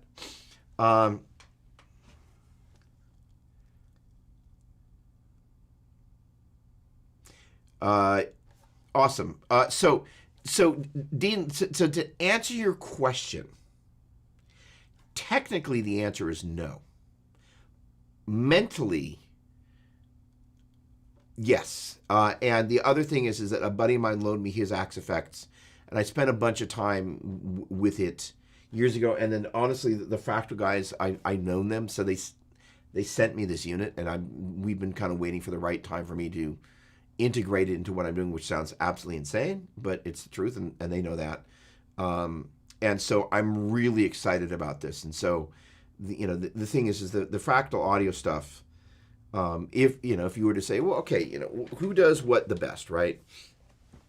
I think for the money, nobody delivers more value than Line 6. I mean, it's just like, come here, little pedal. I think this little box right here, and all that I/O, and this cool little thing where the volume control, it pops up, such that, I would suggest, by the way, always keeping this on 10, and then popping it down there so you can't accidentally move it. But, here's the deal, is if you put it at 5 and you pop it down there, then you can't turn it. Actually, you can turn it, yeah. So you put it all the way on 10, but the thing is then you kind of just lock it down there. It's hard to get to that thing and turn it. They've just put so many smart ideas on there. But I will say, when you look at Joe Satriani, Steve Vai, John Petrucci, all use Axe Effects for not the modeling side, but for the effects side. I think in the world of like who makes the best sounding effects, I don't think anybody would have a problem saying that it's the Fractal guys. And that's not to say there's anything wrong with their modeling. The thing that they also do exceedingly well. And actually, I have no problem with the Line 6 cab blocks. There are people who are like, I don't like the cabinet. Sorry. If that's you, I apologize. The thing about the Fractal stuff is they have something called Speaker Drive. And for those of you who are true speaker geeks, Speaker Drive is basically where you're saying, and it's basically what I was saying earlier was the great thing about the Celestian FR LR speakers is that they're rated, the X200 is a 200-watt speaker, the M150 is a 150-watt speaker. You stick a quad of those into a 412 cabinet, you're going to have plenty of headroom. And because those speakers are very linear, that is to say, as you turn them up or turn them down, they don't really change. The way a traditional guitar speaker, you start to turn it up, it behaves differently, becomes much, much less efficient as you turn it up. And that is effectively what the Fractal Audio guys call Speaker Drive. And what's great about that is that what I loved about the speaker block, I think is the right word, in fractology, that sounds bad, sorry, is that all the things that I would do with a microphone in terms of proximity, on or off axis, that's one of the areas that the Line 6 folks have still, I've made lots of noise in that camp, and they've been busy doing other phenomenal things that honestly, my noise making about something that seems to be more important to me than a lot of other people. But the ability inside the Fractal unit to really massage the location of the microphone and how the speaker is being brutalized. So say, for example, you've got a vintage Marshall cabinet. Turning that cabinet up with a vintage style Marshall amplifier is part of that loop that made Hendrix sound the way he sounded. It was part of what made Clapton sound the way Clapton sounded at Royal Albert Hall. It's just, it was an integral part of the sound of when you turn all that stuff up, it all kind of goes, cool things happen when those speakers became inefficient. So and again in fractal world, you're able to do that. Now, why does this matter in the framework of worship? It matters a great deal because when we think about our higher gain AC30 setting, and I'm not saying high gain AC30, but higher gain AC30 settings, part of what's going on, and I have a 64 AC30, part of what happens when you turn that thing up is it starts to go, it's not an efficient amplifier. It's not an efficient speaker. And that's the point. That's the magic, where it kind of gets to a certain point. And honestly, if I would be honest, I don't mean to beat up on the Quad Cortex guys because they're doing great work, but their AC30 model was really bad. It was bad. It's distorted. Like, it's one thing to have an AC30 model where there's some gain, but not at the expense of not having a great clean, like the AC30 Fawn that's in Podgo and Helix and all that is pretty much my starting place for any worship patch. And the AC30 sounds in the Fractal unit, even it was an Axifex 2, not an Axifex 3. They were just great, and they do phenomenal work. There's a photo of the Edge playing somewhere where there's literally all it is a table and a rack and the Axifex, and I know that he worked very closely with those guys on modeling his number one AC30, and the Edge is a discerning kind of player. He's not messing around. So I am very excited. I'm privileged enough to have a privileged relationship with that company, and which means that I'm going to be drinking from a fire hose. But the thing is that I also, because of the architecture and the way those guys think, again, this whole speaker drive thing, you turn up an AC30, the speaker component needs to respond to that. And that is something that inside the block manipulation, you can get it to do with speaker drive. And that is a very, very, very important part of getting the ecosystem to behave, if that's your goal, to behave like things do in the quote-unquote real world. And ultimately, the idea is to capture or component level model all this gear that over time is falling farther and farther away from spec. Back in the day, the Italian WAs are a great example. They just threw whatever parts they could get in there. It's as long as it had the right value. They're like, yeah, let's get some of those. Boom. Those pedals all sounded a bit different from one another out of the factory. Then geographical location per humidity, temperature, how much playing time they got, how much they just sat unplayed. All these things play a role. So I'm sorry, that was a slightly distended answer, but eagerly awaiting, and I'm excited to rabbit trail down that. And feel free to bring any specific questions that you might have. I take it you're an Axifex 3 user, or at least I hope you are. Okay. Helix Effect. What's going on, Henry? Great to see you. Bienvenidos, amigo. Helix effects into an amp or effects loop are so iterated. Absolutely, it's amazing the effects you can get using an amp with it. And I've got HS effects, and it's so for those who okay, hang on. Now I don't know whether you mean HX effects or just the Helix effects, but I'm going to answer kind of both of those points. The M13, well, there was the M9 and the M11, I think that was, and then an M13. HX effect was basically Helix without any amp models and just all the effects. And it was basically like the M13 pedal. Nice, large form factor. Who was I reading about? Some major guitar.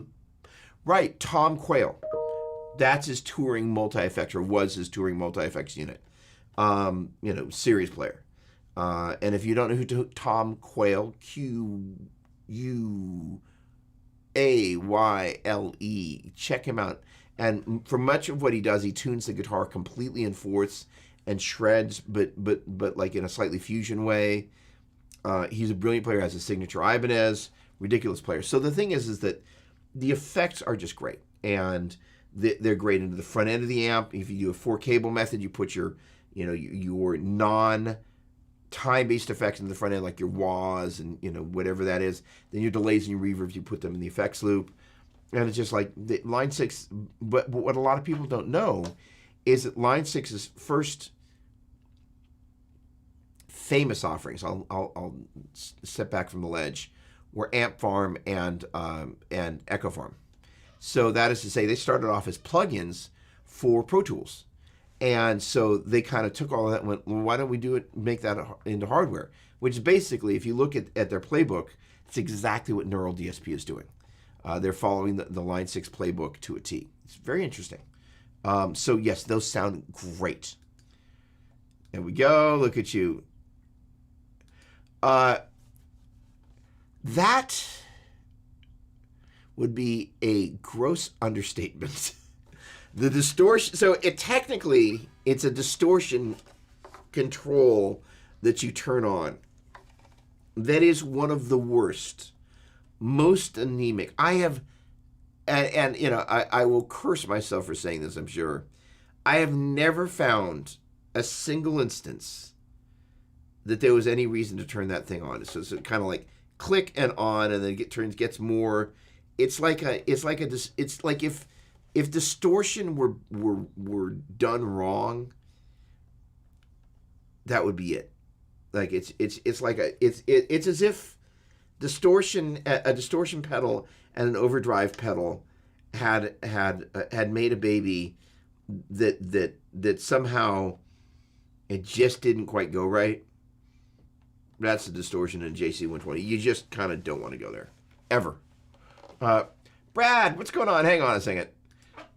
Lurking. I use a JC120 in my clean and the HX. Push it with a variety of overdrive sounds. So yes, that's right. So the funny thing is, the JC160, Neil Sean, I actually couldn't have bought it. So Neil Sean, the JC160 is basically a 412 JC120. They only were available in Japan. Neil was an endorser with Roland, or had some relationship with them. So Neil had a couple of the 160s. I could have potentially at one point bought one of those.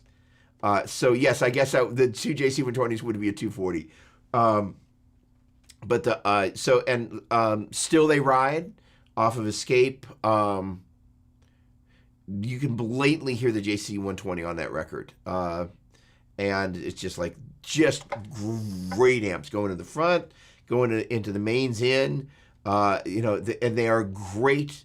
They're a great pedal platform. Some people are like, oh, they solid state. With the right gear, they just sound great. Like he said. Luke, hey, what's going on, Luke? Welcome. I'm new to the worship electric guitar, and I just played my first worship band this past semester. Any tips for starting a pedal board? Hide your credit card. Yes. First of all, welcome. Second of all,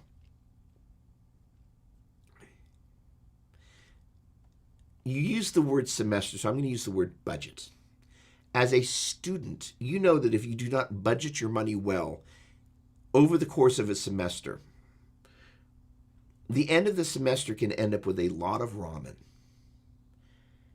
After about the second week of ramen, and I don't know, maybe, for you, it's just like, maybe you don't do ramen, but fill in the blank.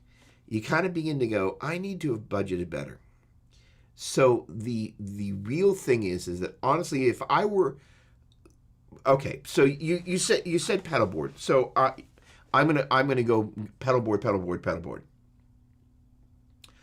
I would say, if I were kind of, with keeping a student-centric frame of mind, but also kind of going, kind of one of the things I kind of said in the byline of the show was buying the right gear the first time. I would spend a little bit of time deciding exactly whose sounds you love most, because that's going to tell you how distorted you want your sound to be. It's going to tell you the flavor of the delays and the reverbs you're going to want to have. Now that sounds, it's an interesting thing as I've been working doing different demos. I'm always very conscious of the character of the delay. It's treble, it's not, it's bassy, it's not, and the ability to fine tune that. Every one of these boxes has its own little unique sound. Then there's the nuance of the ability of how you get all that stuff to talk to itself. And that's where some of the devices that are controllers that, they basically allow you to place individual pedals inside individual loops that you can turn on and off. And that way you can configure on a preset by preset basis, which by turning on this preset, which stomps in which loops are on or off. And if you need to kind of put multiple stomps in a smaller switcher because you've got more box than you're trying to fit in there, some of those things have MIDI, so you can kind of manipulate a preset such that two pedals are in the same loop, but one just has the output off. So in terms of that, I'm a big fan of a couple of different compressors. I think with Worship, although the always-on compressor thing isn't as prevalent as it once was, there are a couple of compressors that people have. The Deep 6 is one of them. Then in terms of a great all-around delay, hold on. Let's start with the compressor. Deep 6 is a great place to start. I'm a fan of the Dynacomp. I'm actually a fan of the Dynacomp. It's the fancier MXR Dynacomp where they added some additional features, including a tone control.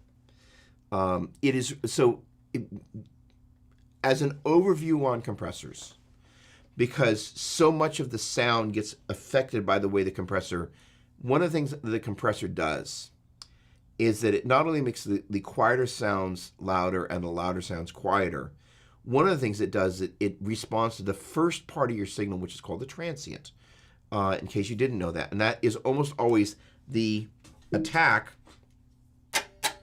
of the pick. So if your head were down in front of my speaker cabinet and I was on 10 and I went, you'd be like, dang, that hurt, because it would be super, super bright.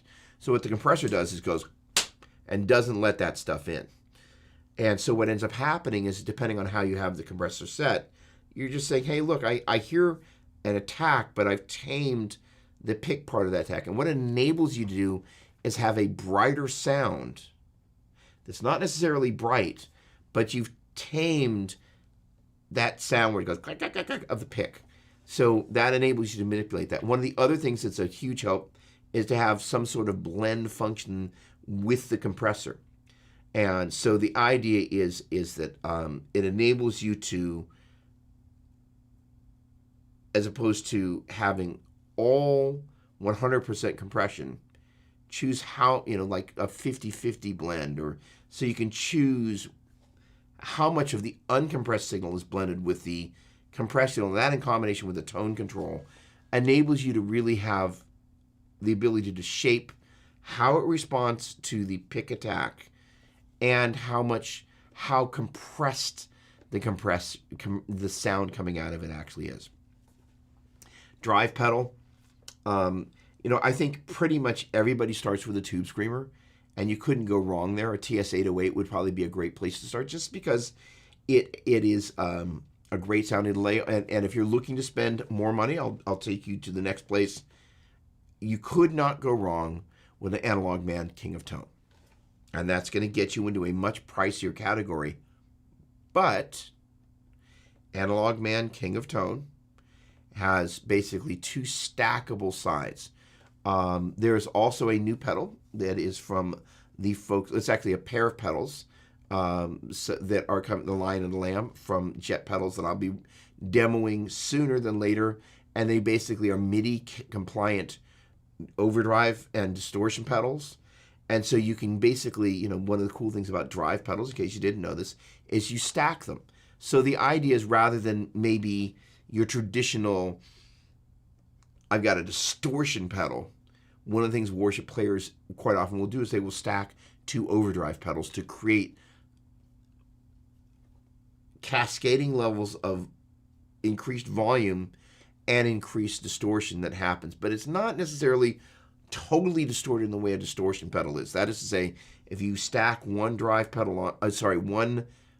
overdrive pedal and run it into another overdrive pedal and turn both of them on, it will begin to get distortion pedal drive, but it's still not quite got the quality that you get out of the distortion pedal. And there's some nuance to this, which I don't know whether you know or not, so I'm just going to go there.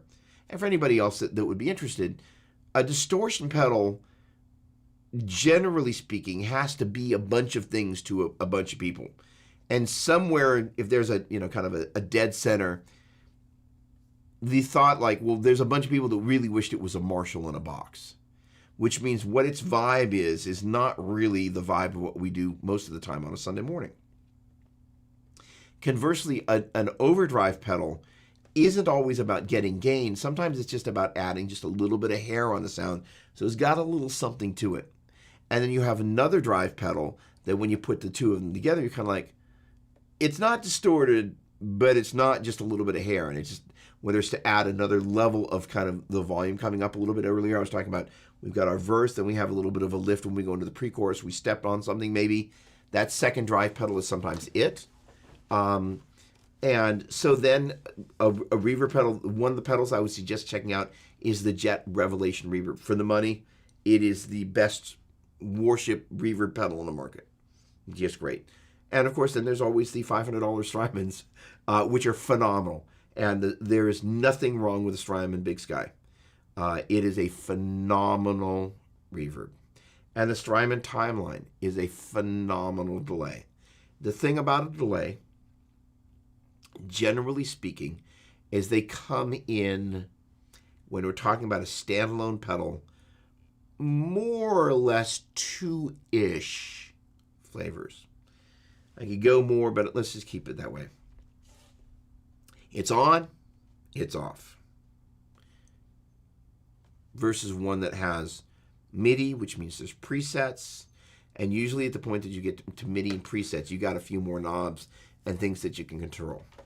And so those two worlds are very different. There's just kind of like, hey, I've got it.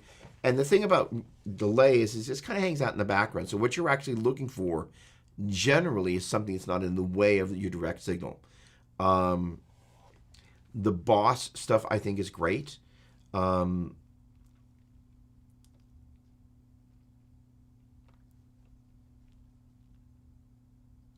Okay, so here's the thing is that let me just make sure that the DD Sweetwater. By the way, I'm going to Sweetwater here. Checking my Boss letters here. Yeah. Oh, wait, no. Oh, I should have known that. I remember seeing that come out. All right. So the Boss DD8 is the latest and greatest. $164. So here's the deal. In the worship purist camp, the older Boss pedals had a little bit more of an analog sound.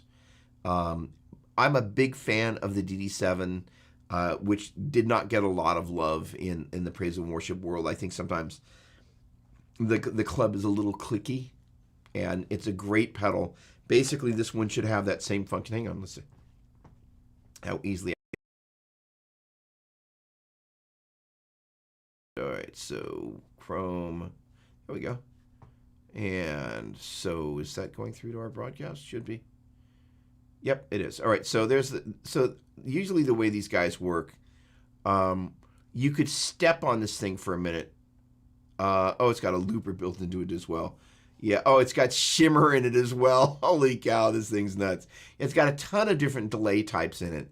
But the point being is that the DD7, what you could do is you could kind of hold down the pedal, and then you could use it to as a tap tempo.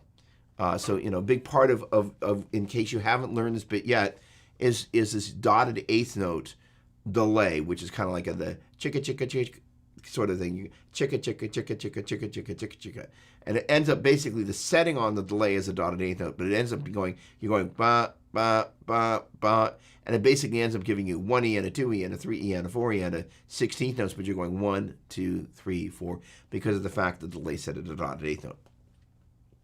The point being is you've got to have a way of tapping that in there. So for your delays, you're going to probably have some external little tap tempo foot switch, which is easy to do.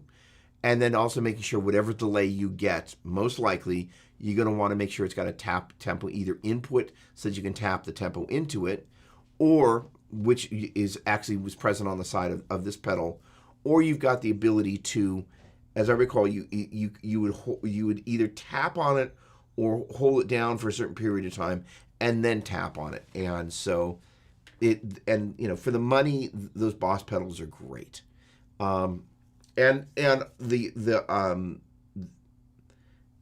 So let's see. So what other? I think that so here's the thing. Is that a lot of people go down the rabbit trail and go, I gotta have 20 pedals, and when I get this next pedal, it's gonna be there. My advice would be to start out with 4 pedals, and a lot of people love a volume control. I think I'm a big fan of the Dunlop, either the mini volume or the larger volume pedal. I think they just, they work really well. And then you may or may not also want to get an expression pedal, which says, say for example, you get something like a Strymon reverb or, a Strymon timeline delay. The ability, for example, to control, say when the expression pedal is all the way down, you have the most delay. And then when you back it off, it just pulls the delay back a little bit. You can control a range of things via an expression pedal. That is probably something that you would want to use. I actually don't really use a volume pedal much when I'm doing worship, but it's something you want to consider. The other thing is you want to absolutely have a great tuner. Now, the good news is there's more options than ever for tuners. I like the Peterson Strobo Stomps. I think those are my favorite. They're kind of shaped like a Boss pedal a little bit, but they're phenomenal tuners. And keep one online in your board. And feel free, to come back to the show here and, what's working, what's not working. It's a great community of people, and they love to help. Ditto. Thank you. Okie dokie. Oh, I wouldn't say I'm a genius on this stuff, but I'd say you're in the right place. Been playing for 2 years now, have a Strat, and know the blues like the back of my hand, looking to make it impact guitar than myself, make an impact greater than myself now, and get involved in worship in ways I know how. Well, that's awesome. Awesome, awesome, awesome. Well, we're super happy to have you here, and welcome. We're pretty darn welcoming, gosh darn it. Yes, I am an expensive friend to have, but then again, that's right. Like he said. So Henry, so the funny thing is that amp behind me actually is a Marshall Valve State 8080. So the thing is, and this is kind of, I cover this in this upcoming video, the Celestian video. I had it in storage, so and I swapped it out, put in this new Celestian full range live response speaker, powered it up, and all of a sudden it was like, there was a problem. I have a VS100. Can you see? Yeah, there you go. Right there is the VS100 head, and that is the chassis that was in that combo right there, and I just swapped them. So now that is a VS100 in what was in a VS8 8080 combo. So absolutely, and I love that little amp. And I actually, the 8080 combo sounded a little bit different than the VS100. It's pretty much the same amp except for the fact it's 20 watts.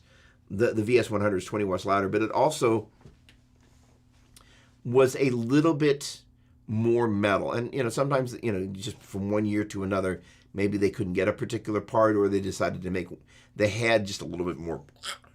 But there was a sensitivity that the 8080 had that was a little bit more, dare I say, Joe Satriani-like than the head. But the head, when you cranked it up, it's a great sounding head. So, but my 8080, Henry, I hate to say it, has gone to amp heaven. At least I'm believing that's where it went. You guys are having fun. Okay.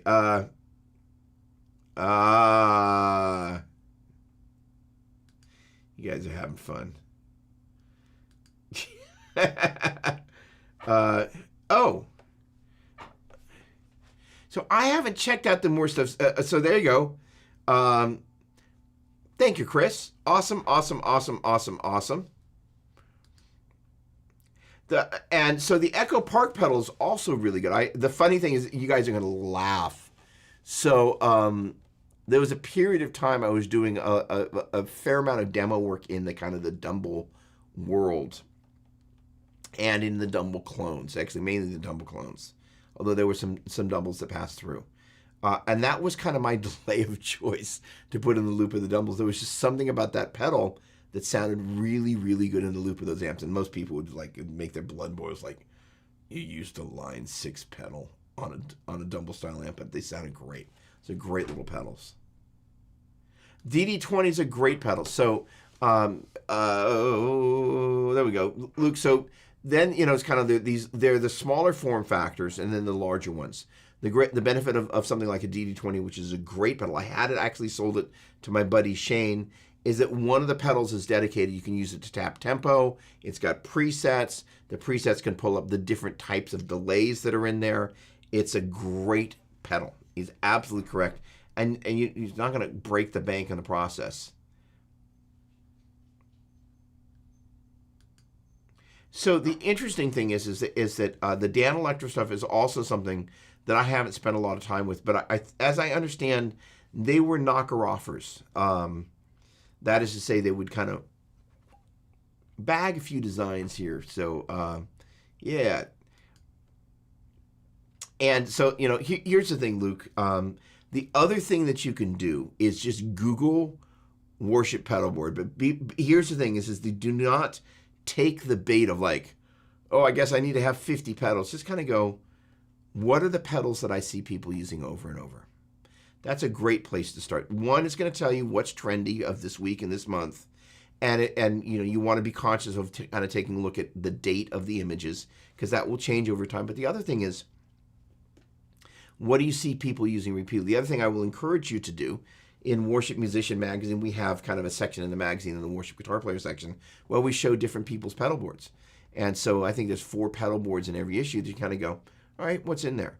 And that is always a great insight to see what people are doing. You're also going to see, although not as much in the magazine, more and more people will be using some sort of modeler, whether it's an HX Stomp XL or Pod Go or the Quad Cortex, in combination with a couple of other pedals. And that form factor is basically means that they can use the favorite pedals, and they can kind of take advantage of the modeling technology to kind of have all the stuff that they need, with the exception of an amplifier and cabinet, to make it loud, all right there on the pedal board. So you're going to see that more and more the case. I love it. Before I went to Helix, the flashback stuff is great. And it was just purely coincidence that I didn't spend a lot of time there. But the flashback, I've got their 4-button delay over here, and it's great stuff. And the TC Electronics, what's one of the other things they've got in a number of their pedals is tone print. So you can download presets, a number of which are artist presets, and actually load some of these existing sounds and algorithms. Very, very good.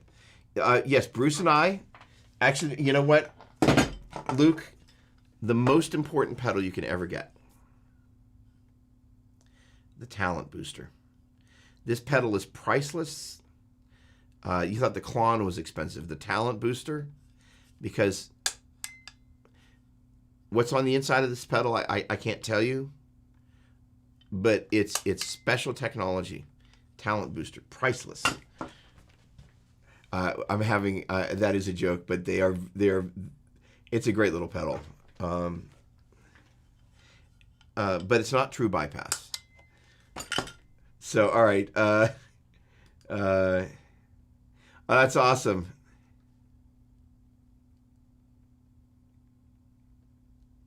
So I have one too. Change the tubes. And I'm trying to get a WGS Invader 50 for it. Feel the blackback was too metal. I love it. So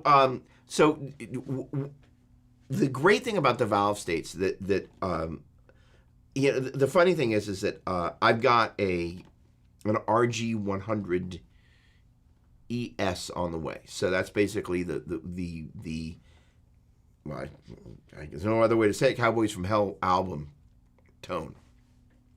And it was also, George Lynch used one of those for a while.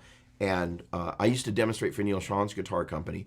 And I need to double check this, but I'm 90% positive the second NAMM show I demoed for Neil Sean, we were sharing a booth with the Randall folks because Neil was using the Randalls, and he was playing through an RG100 ES at the time as well. It sounded great.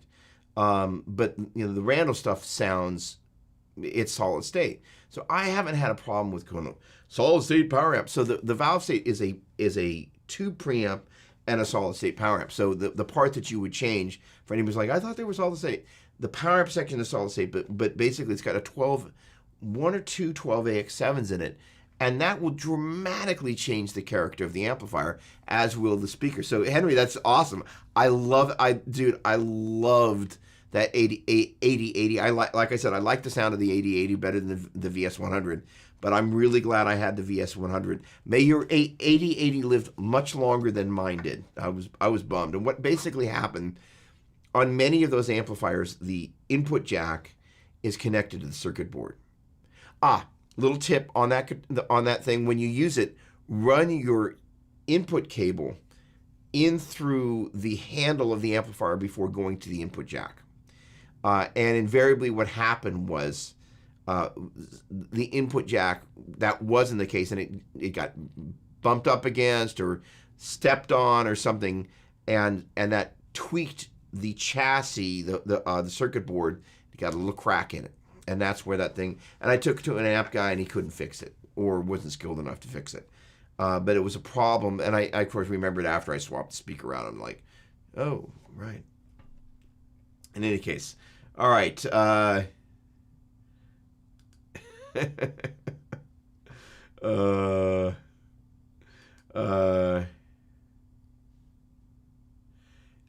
Right gear is prayer and meditating on His word. That's and I tell you what, yeah, I need a Holy Spirit booster. That's what I really need. Can we get a yes and amen? Yeah, I mean, first of all, hi, some dude. What's going on? I think I've seen you here before, but good to see you. So, I mean, this is the thing is that kind of circling back to what I was talking about before. Our number one job with this gear is to try and make sure that what we are choosing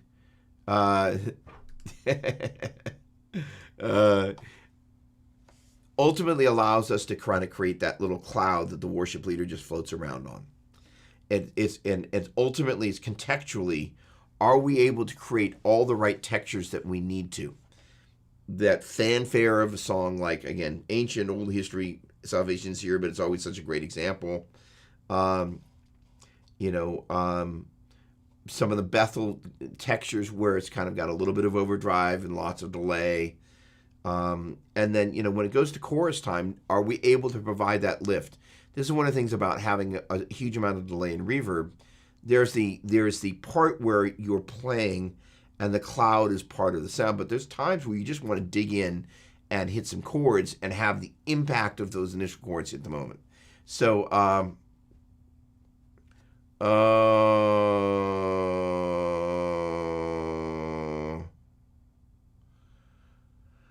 I was not able to get them to fix that. And yes, if you can get the cable to sit at the right location and not put any tension on it, then that goes a long way in preventing that from happening. But yeah, putting it through the input jack. I mean, through the you can see the handle up on top of the amp. Yeah, circus boards. Yes, there we go. Oh, you're talking about thank you. I thought you were talking about the Holy Spirit booster. And it's just one of those things. And the hot rod, the earlier hot rod deluxes had that same issue. And when it was mounted on the circuit board, or it was close enough that one could get tweaked, and it just was a thing, and an unfortunate thing. All right, let me just head over here real quick and make sure I haven't lost. There we go. Oh, hey, Gosh darn it, I take a moment away from Facebook and the thing blows. Oh my word. Hello, hello, hello, hello. Sorry, everybody. Holy cow. Andrew Bonica, what's going on? Great to see you. Stereo for life. What don't I have? So Andrew Bonica is a dear friend and also used to work for Line 6 and was in charge of, amongst other things, he was in charge of Variax. So Andrew knows that I'm a stereo fanatic. He might not have seen my pair of DT25, so he would have been like, oh, there he goes again. Sun Beta Lead in high school. There you go, which you use like a clean power amp. Love it, love it, love it. Okay, hang on. I can pull some of the stuff in, but I'm just going to read it. Andrew, what I've seen a lot of people do is leverage the ability of a modeler like HX Stomp to try out a ton of different pedals and amps too to see which they mother. What a great idea. Then they go buy the real thing. Say that is keeps having to buy and sell constantly when you chase the tone. All right. Mind blown. It's a genius idea. So,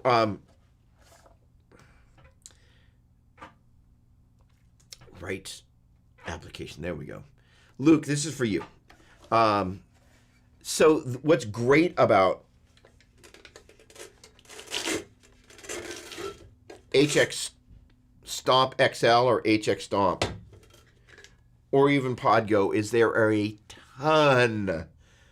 There's 200 effects in Podgo. Just insane.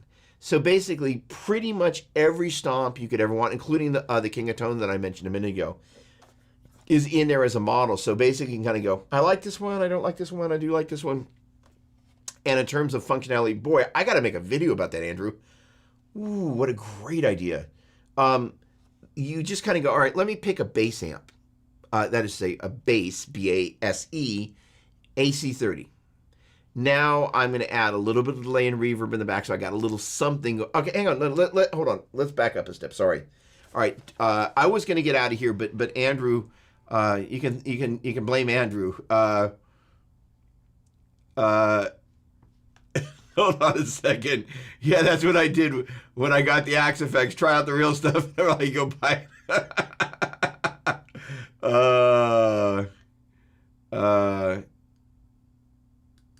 Oh, wow. No. Wow. Whoa. Hold on. I need to make a note here.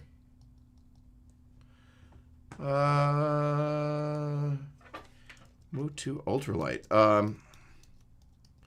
Boy, the show's just getting better and better. All right.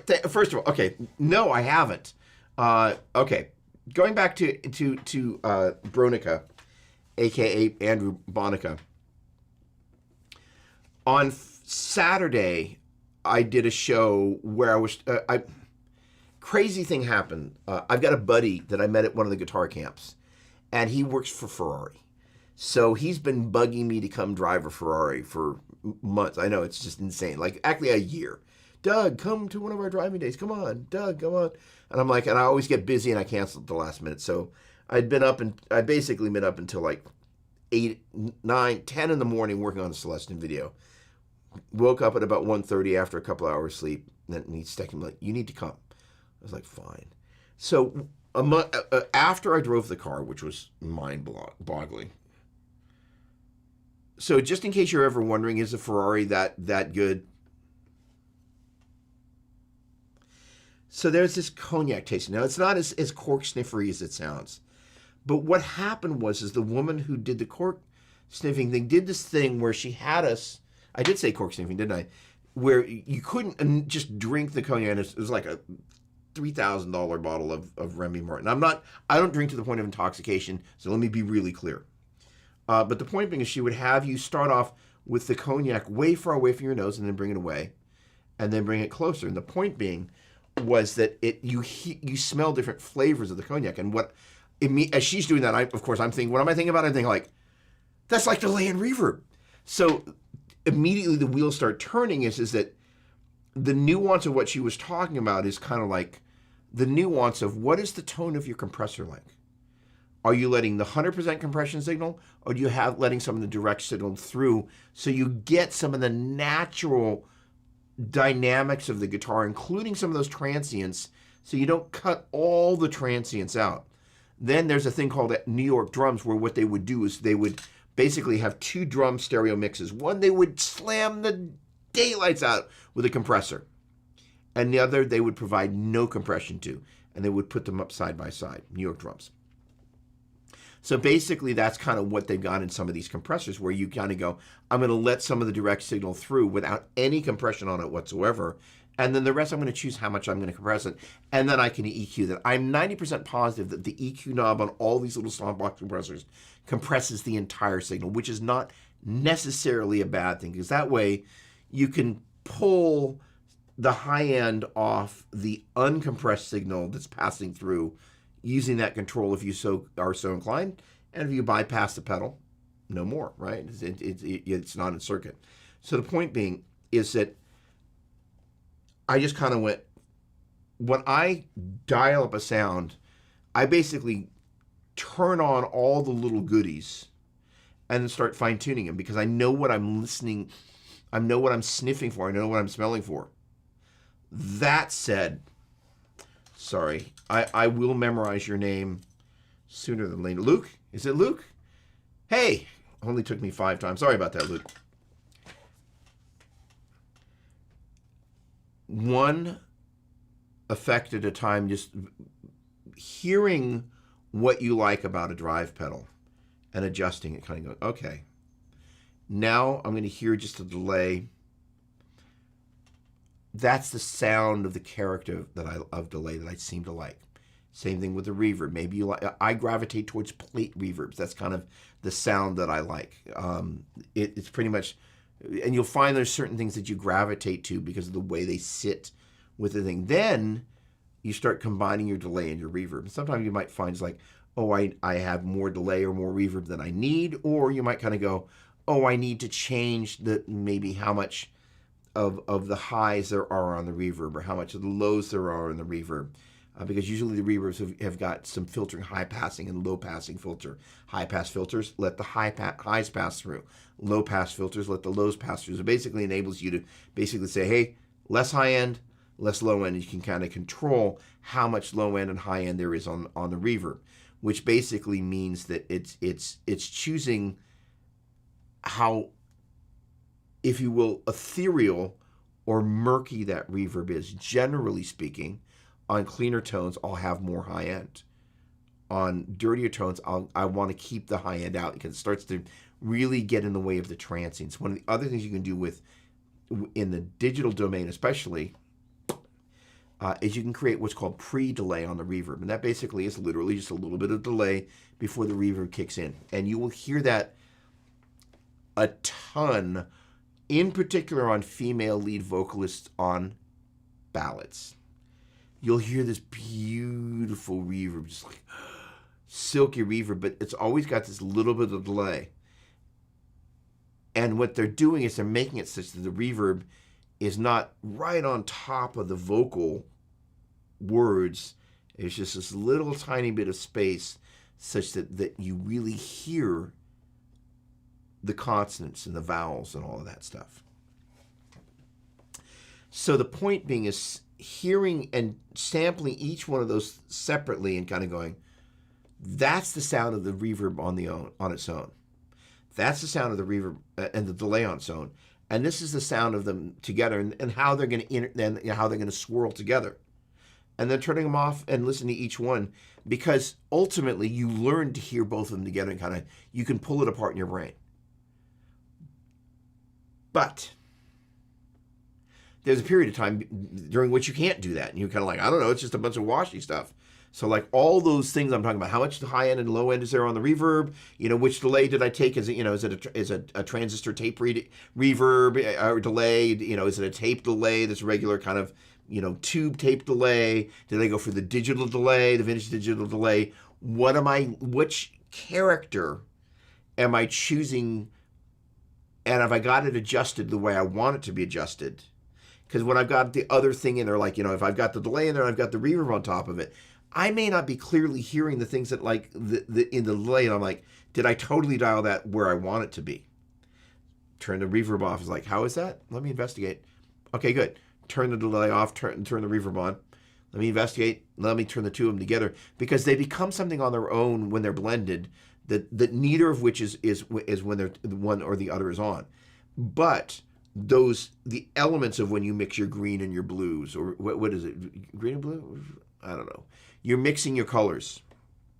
Red and blue gave you purple, right? So you got your red and your blue. So when you end up with the purple, you want to adjust your reds and your blues appropriately, because it's going to affect the shading and the depth of your purple. And nobody really, I haven't heard people talk a lot about it. Had this woman not gone into this dissertation about the fumes and the flavor, I was just like, she's totally talking about what happens when you start blending these things together.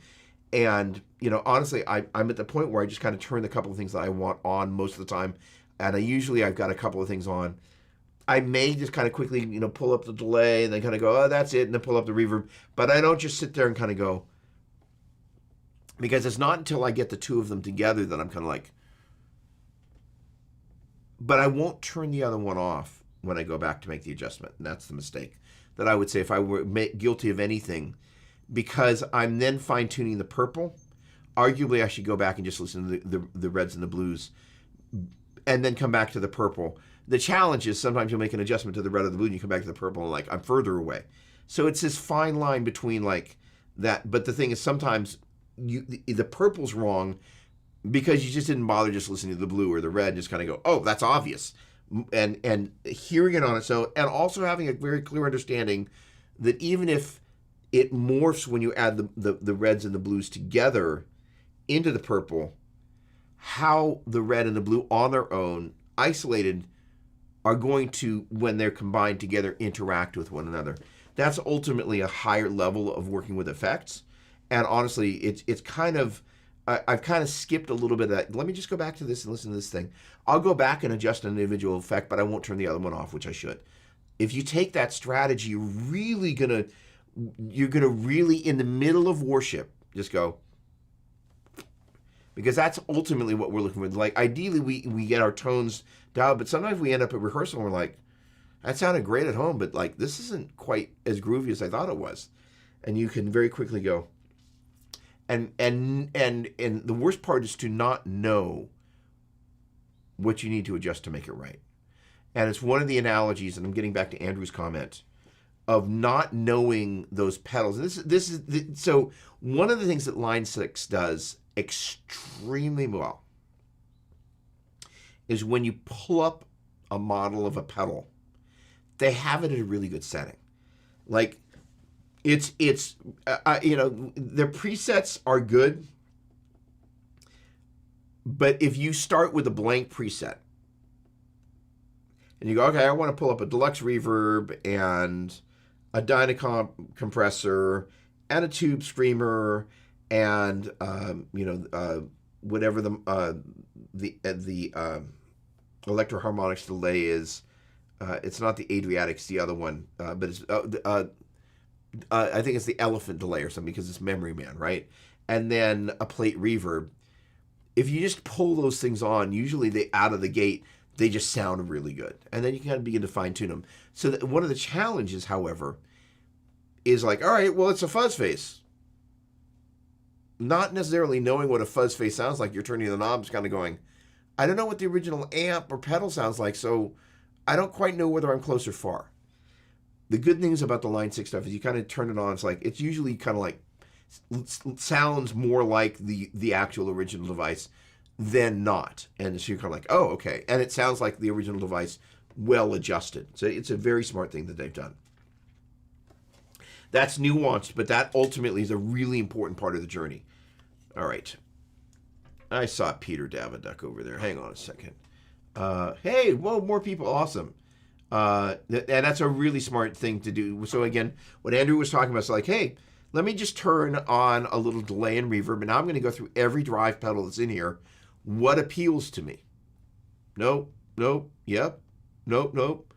Oh, I keep coming back to the King of Tone. Maybe that's if I'm going to go out and buy a pedal, Maybe that's going to be one. Uh,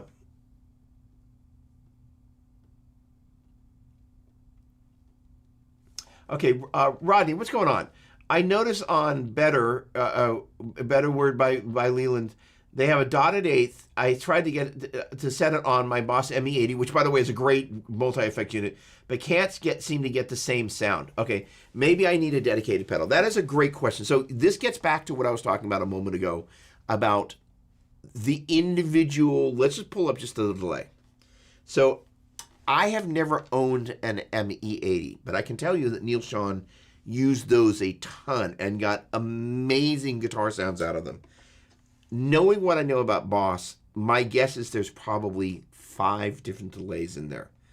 My suggestion would be, because it's not the beat part of the delay, it's a matter of the voice of the delay.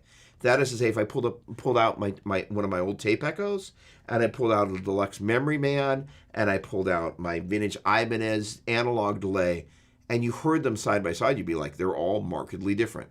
My guess is the character of the delay that you've got pulled up in your preset, it's just the wrong character to make it sit the way you want it to sit in the part.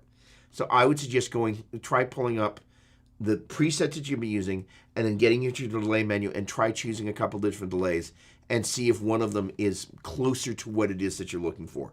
That would be it. And again, if you've got some reverb going, turn the reverb off initially and just got to go, oh, because that will really make it so you can kind of go, oh, because here's the thing, what reverb does, it kind of buries everything in a murk of reverb, which is lovely, except for the fact that you can't hear some of the nuance at this point you're wanting to uncover it. It's going to go, what's really happening with my delay here? The reverb interacts with the delay in such a way that by the time you hear the second delay, the reverb will have kicked in around the first delay, which means now you're hearing some sea of reverb, and the next delay is kind of popping up through that reverb lake, if you will. Well, you guys are getting good here.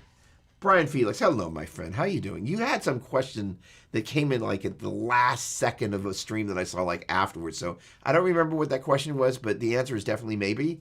And if I remember what the question was, I would be able to do more than that. Peter Davidek, great to see you as always, my friend. Talent booster is not true because there's no way to bypass practice. Oh, sensei, ninja level, and you didn't send it to me. What didn't I send you? Okay, there we go. And Peter Davidek is a brilliant bass player, by the way. So, as a bassist, I always try to play P&W music with the rule of leave enough room between the notes for Holy Spirit. And then I go through trying out 20 different stop box compressors because we don't get much room to fool around with. There is a lot of wisdom around that. So, okay, let me unpack my take on what he just said. The idea is that there's enough, the phrase meat and potatoes is not like fill the plate with everything you can possibly fit on there at a smorgasbord. The idea is just like, give me the stuff that you need and then add some embellishment to it. And this is the thing is this is the one complaint. Joe Bonamassa it wasn't actually even subtly, took a giant swipe at all the P&W folks out there playing jazz masters. One day he was playing some vintage jazz master. He said, yeah, and it's not smothered in a bunch of delay and reverb. I was like, I guess he's been listening to the Praise and Worship folks because I knew exactly who he was talking about because, you're not talking about Under the Bridge, which, by the way, was done with a jazz master, right? So the point being, I'm like, I know who he's talking about. He's like, but the point being is we have a tendency to smother as opposed to sometimes just kind of go. Now, here's the thing is if that's the sound, I get it. It's totally cool. But the other part of it is sometimes in the midst of lathering it on too thick, we miss the idea. It's like, well, what happens if I play the smaller part and then just add a little bit of hair on top of that? How does that feel? Which drive pedal? And that's, another thing here. It says there's the drive pedals you like, and then there's the drive pedal that fits in the track. Not always the same thing. And it's a funny thing when you start adding all the instrumentation. There's also the drive pedal you're like, sounded great until the rest of the band started playing it all. Now I don't really hear anything. All I hear is just kind of a muddy thing, and I turn it up, and just the more I turn it up, it's just like it just kind of is noisy. Not everything that works on its own works in context, and that's what one of my takeaways from what Peter's talking about. Because the interesting thing about bass is my favorite bass amp in the world is an Ampeg B15, and the whole thing about it is it's not as aggressive as an SVT. It's not as loud as an SVT. Generally it's a 15-inch speaker, a little bit bassier than 810s,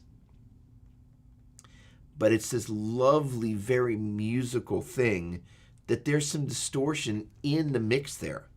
So that little bit of hair that's on there makes it such the notes aren't just like stark, naked, direct bass. You listen to a P bass through a DI, it's not really always the track that you're looking for. Farty is the word that starts to come to mind. It's just kind of like thing, and you just need a little bit of compression and maybe a little bit of hair, and all of a sudden you just kind of go, that's amazing. I was listening to Uptown Funk, and at the end of the track, the bass player, like, he starts doubling the horn line, and he starts laying, and part of it is also playing dynamically, such that he starts to dig in, and he gets this growl, and he's just like, his time's absurd. But the idea is he's got just the right kind of drive that when he starts to dig in, it just barks, as opposed to like, and, mind you, he is a professional bass player, but like, if Uptown Funk is your thing, just go listen to the song or watch the video and listen to the bass at the end. And you're just like, oh, snap. P-bass. Brilliant bass player. Just schooling that track.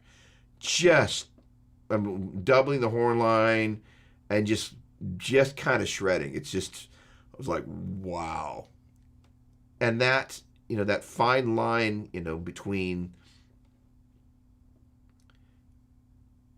adding that little bit of hair and then losing the clarity, unless you're purposely wanting to lose the clarity, the right drive pedal will allow you to maintain. Ironically, it adds hair, but it doesn't make it such that you can't hear your tones when you're needing to hear it. Okie dokie. Oh, I got to leave room for you guys to dress it up. Rodney, with great pleasure. Awesome. Look at that photo. I like that a lot. Awesome. All right, let me head back over to here. All right. Oh, look at you guys. All right, hang on a second. Oh, hang on.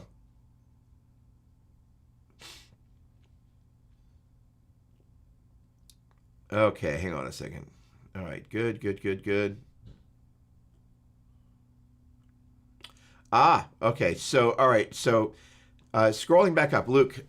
So, talking about modelers, would you recommend a pedal board or a modeler? So, per Andrew's comment, if I were starting out, I would suggest a Podgo wireless. First of all, it comes with its own little wireless. I remember when I was but a wee lad, I was infatuated with the idea of wireless, except for wireless really killed your tone back then. But it was still really cool, but you went through batteries in like 5 minutes. They've really come a long way with this stuff. So the neat thing is that the Worship Tutorial folks make amazing presets. And I'm 99.9% positive they make presets for Podgo.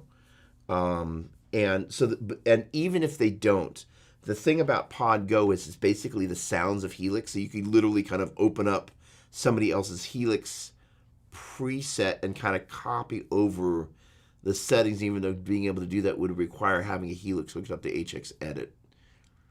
There are ways to do it. Hang on. I can answer that question. Worship. No, not worship musician. Tutorials. There we go. Hang on a second. I'm 99% positive they do Podgo.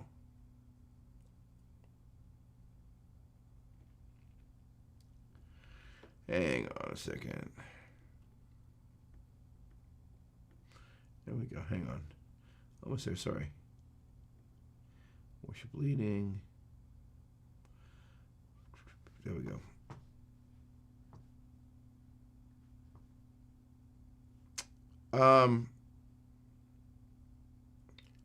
No, they don't have Podgo patches. Interesting. Do I sense a hole in the market? Is there a hole in the market? Is that a hole in the market I see? Hold on a second. There we go.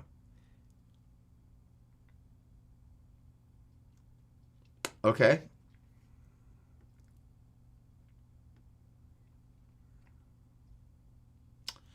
Yeah. Okay. Well, I'm going to be doing some content on this Podgo here. So, considering you do not yet have that.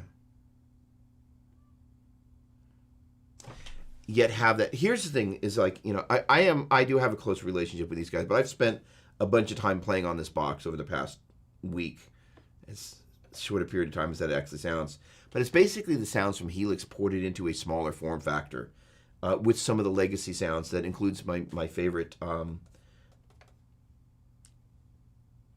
plate reverb. It's relatively easy to use once you kind of learn the form factor, and pretty much every piece of gear that you could ever want to go out and buy is in here. It's got a deep editor that's extremely well done. You have the ability to run it in, you know, basically by stepping on the mode foot switch and or the up and down foot switch here and the view button there. You can toggle between all the different modes that you could want to manipulate, like preset mode and stomp box mode and snapshot mode, which basically is a preset within a preset, where inside a single preset you can say, all right, the thing I talked about was like, we're going to start off at the top of it, it's just clean. Then it goes, you know, then there's my first drive pedal comes on at the pre-chorus. Then I add my next drive pedal, stacking it when we get to the chorus. All of that written in, and then maybe at the top of it, you know, the reverb layer a little bit quieter. And then, you know, you bring them up a little bit, you know, when you get to the, whatever it is, all that stuff can be written in incremental things within an individual preset, such that when you walk through the snapshots, these subtle changes are happening. You can't change an amp in the middle of a snapshot, and this doesn't give you the ability. Can I hold on? Where are you?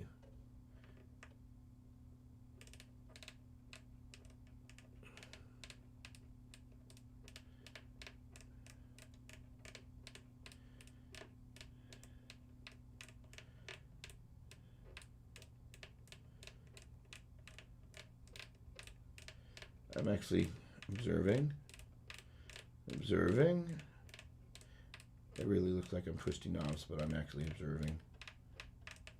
Okay, hang on. Let's go the other way. Other way.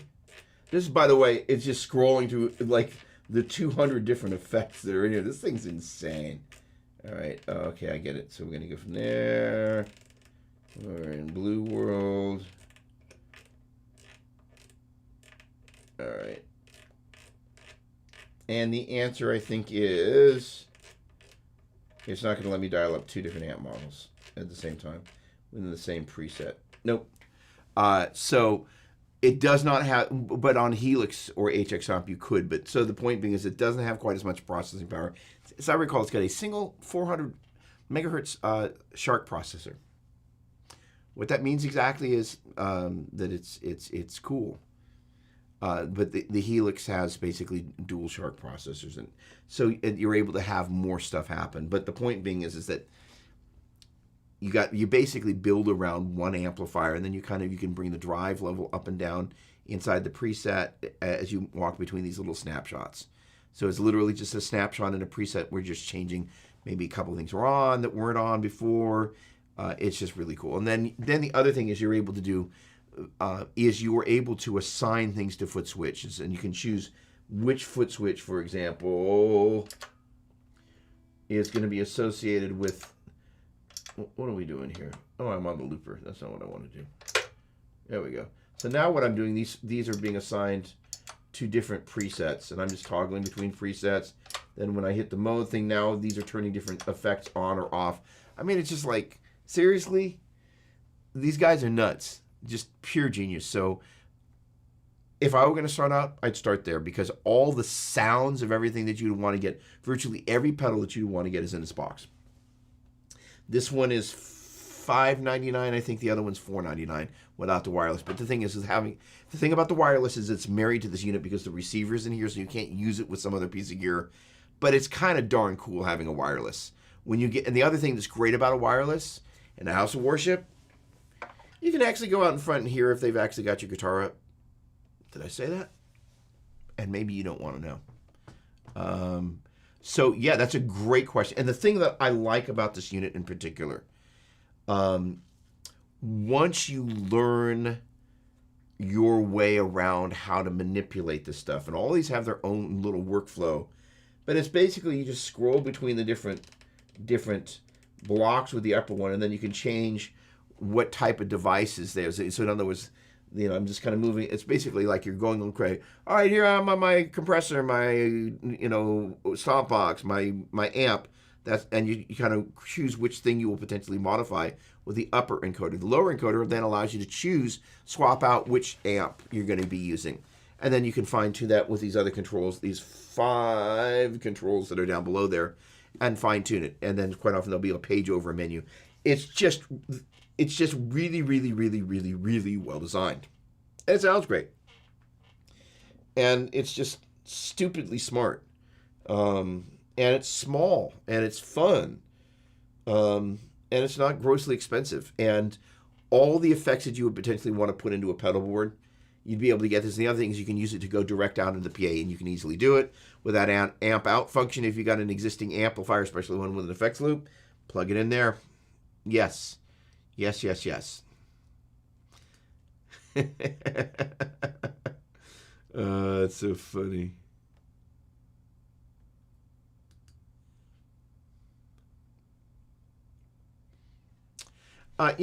First of all, Luke, my suggestion would be, we had Nigel from Hillsong on here 4 months ago. I would suggest going back and watching that show. And I'm not blowing you off. What I'm saying is the great thing about those guys, and I collectively, when I say guys, I mean all the women and everybody that's been involved in Hillsong, is they have made it a indisputable part of their culture to pour into the next generation and raise up the next generation. They're 3 generations going on 4 generations deep. Young and free, alive. For those of us who remember when Alive, kind of came out, you're like, it's Hillsong, but it's the next generation. You're just like, really? How do they do this? They do it out of discipleship.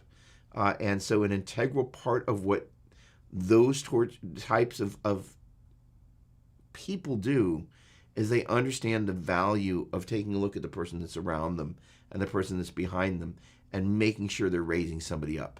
They're looking back as much as they're looking forward. And that's just how it is. My wife is from Australia, so she was a Hillsong girl. She used to sing BBs with Darlene Check. So it's like she's seen it. I've had the privilege of getting to know some of those people relatively well, and it's not an accident. I think here's the thing: is like, if you take one big takeaway away from the Bible is not filled with, oh, imagine that, it was an accident. Like, Jesus was very intentional. Nothing happened by accident. There were unexpected things that happened. But, Jesus knew what was coming. Because he was the Son of God. It was like this first part of this doesn't end well. And you need to kind of understand that, but I'll be back, it's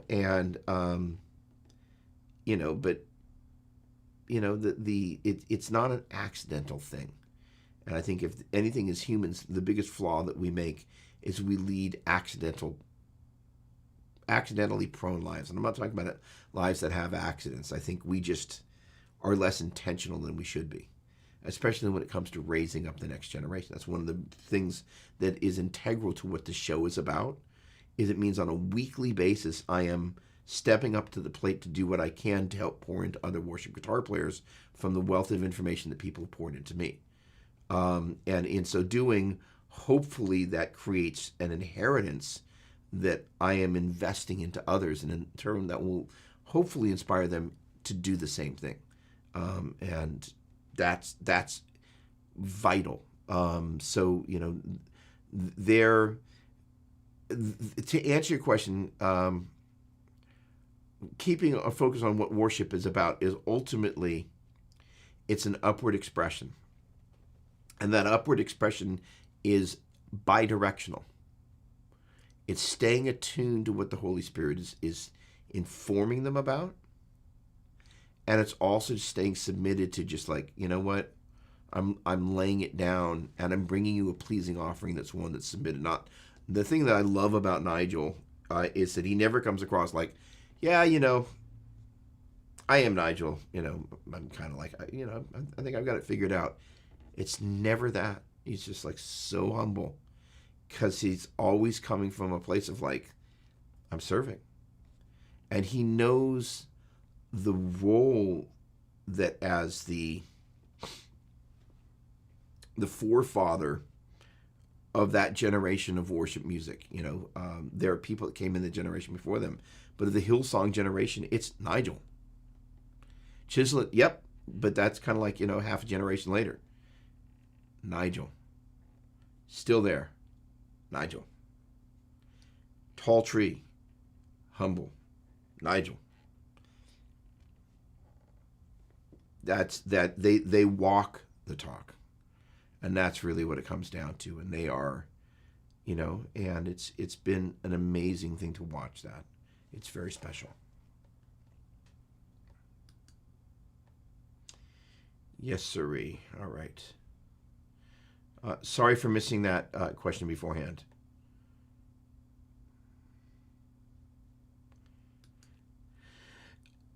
So the other thing, Luke, is ultimately is kind of, I would suggest in your price point, a Fender Hot Rod Deluxe 4 is a great amp. Because what you can do is you can plug something like an a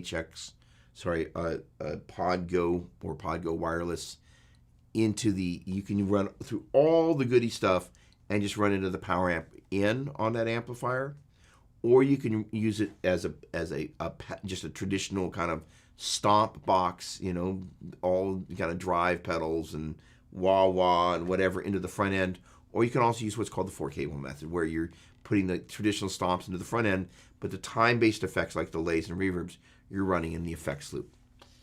I obviously have a video to do on Podgo wireless. But that would be the amp that I would suggest is kind of the like medium price point. And the Hot Rod Deluxe and the Hot Rod Deluxe series, the Hot Rod Deluxe 4 is the latest one. Don't buy any of the others. But with the Hot Rod Deluxe 4, a guy named Stan Cody, who's a friend of mine who I love dearly, and he's also a believer, he was the guy that redid that amplifier. And there was a problem. There are times you like, I'm moving the mid-range and I'm moving the treble, but I can't get to the frequency that I want to get over. There was a frequency right around 2.5K in the old version that you just couldn't get to. And I'm just like, I just hated it. It was a frequency that I found unpleasing, and I had the inability to EQ out because you couldn't get to it with tone controls. Insanity.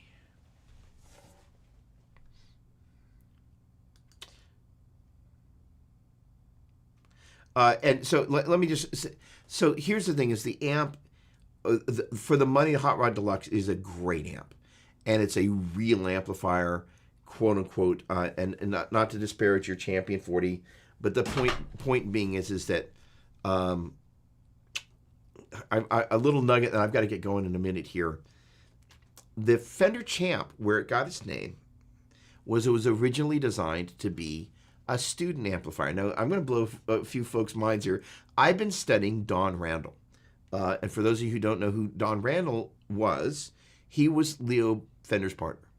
Now, ironically, he was Leo Fender's much less famous partner But what people don't know is Don Randall, as in Randall Amps, named the broadcaster. And they promptly got sued by Gretsch. But of course, now Fender owns Gretsch. That's a different story.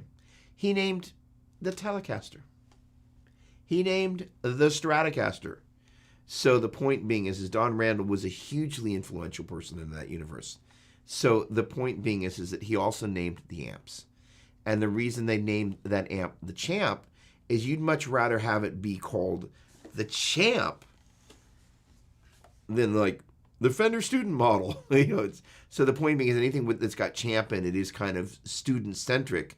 But they were very clever in the marketing to just kind of make it so you didn't feel bad owning the student model. It was called a Champ. It's like, I got a Champ. That amp's a winner. It's a Champ. Really, and they didn't build an amp that sucked. So the point being is that the Fender folks are really smart. Not just because they've got good marketing, but they build great gear. However, the Hot Rod Deluxe 4, it's not the best amp in the world, but it's a great amp. And it's in the first video in that Celestian series, that was one of the amps that I chose, simply because a lot of people have one, regardless of which version it is. And check out Celestian YouTube channel. It's me doing the quad cortex through the full range live response speakers, and it's just you hear it. It's the last set of demos in that video. And there's a down below in the show notes. There's a timeline link so you can get to each of the chapters, and it's called up by name, Hot Rod Deluxe 4, and it just sounds great. Just sounds great. And yes, so I started to click on this before. I was really impressed. Like one day I was just kind of going through pulling up stock sounds. I'm like, that sounds really good. I mean, kind of like the literally ability. I mean, imagine you went to a store and bought 4 stomp boxes, and you pull them out of the box, and you hook them up together, and you don't know what to do. It's gonna sound terrible. Oh, don't get me started. Oh, look at this. Oh, interesting. There you go. That's some sound advice as well.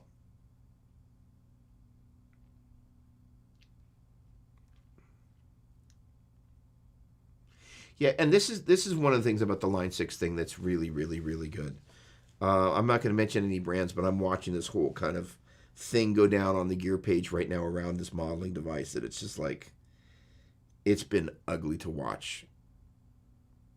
Kind of ugly. The Line 6 folks are doing a phenomenal job of supporting products. I've never seen anybody in the industry do more updates that they spend a bunch of time, energy, and money on doing. They are phenomenal at it. And interesting, Alan uses the Pod Go at church, so it's interesting. He's steering you towards HX Stomp, which is a phenomenal unit. This is more expensive. I think it's $7.99 versus $5.99 and $4.99, something like that. And by the way, HX Stomp XL is a great unit. But here's the thing: is that the biggest mistake people make is like, oh, I've got to spend more money until it sounds real. If I were you, which I'm not, I'd go, well, okay. How much is a Pod Go with or without the wireless, and find some place that I can buy a Hot Rod Deluxe 4. If it's used, take somebody with you who knows amplifiers, who knows how to test them. I went to buy a Hot Rod Deluxe 3 from this clown, and it was before COVID. He was like, hey, let's meet in a parking lot. I was like, sure. And in my minivan, I've got a little power thing that plugs into the the cigarette thing. So we fire up his amplifier, and that thing I was talking about with the circuit board where the short is, I'm just like, oh, it's got a short in the circuit board. And he kind of looked at me and he just gave me one of those looks. I'm just like, dang, I was going to rip you off and sell you a bunk amp, and here you are with a power supply in the middle of a parking lot. I didn't swat this guy, but if anybody ever deserved to be swatted, that guy. I'm just like, you creep. There are a lot of creeps out there. So don't get crept upon. Mask, Show up. Bring somebody who knows what to test for. Hot Rod Deluxe 4. New, used, whatever. And Podgo Wireless would be a great, or Podgo, a great combination. Do the math, see if you can afford that. And if you can't, then there's some other options out there.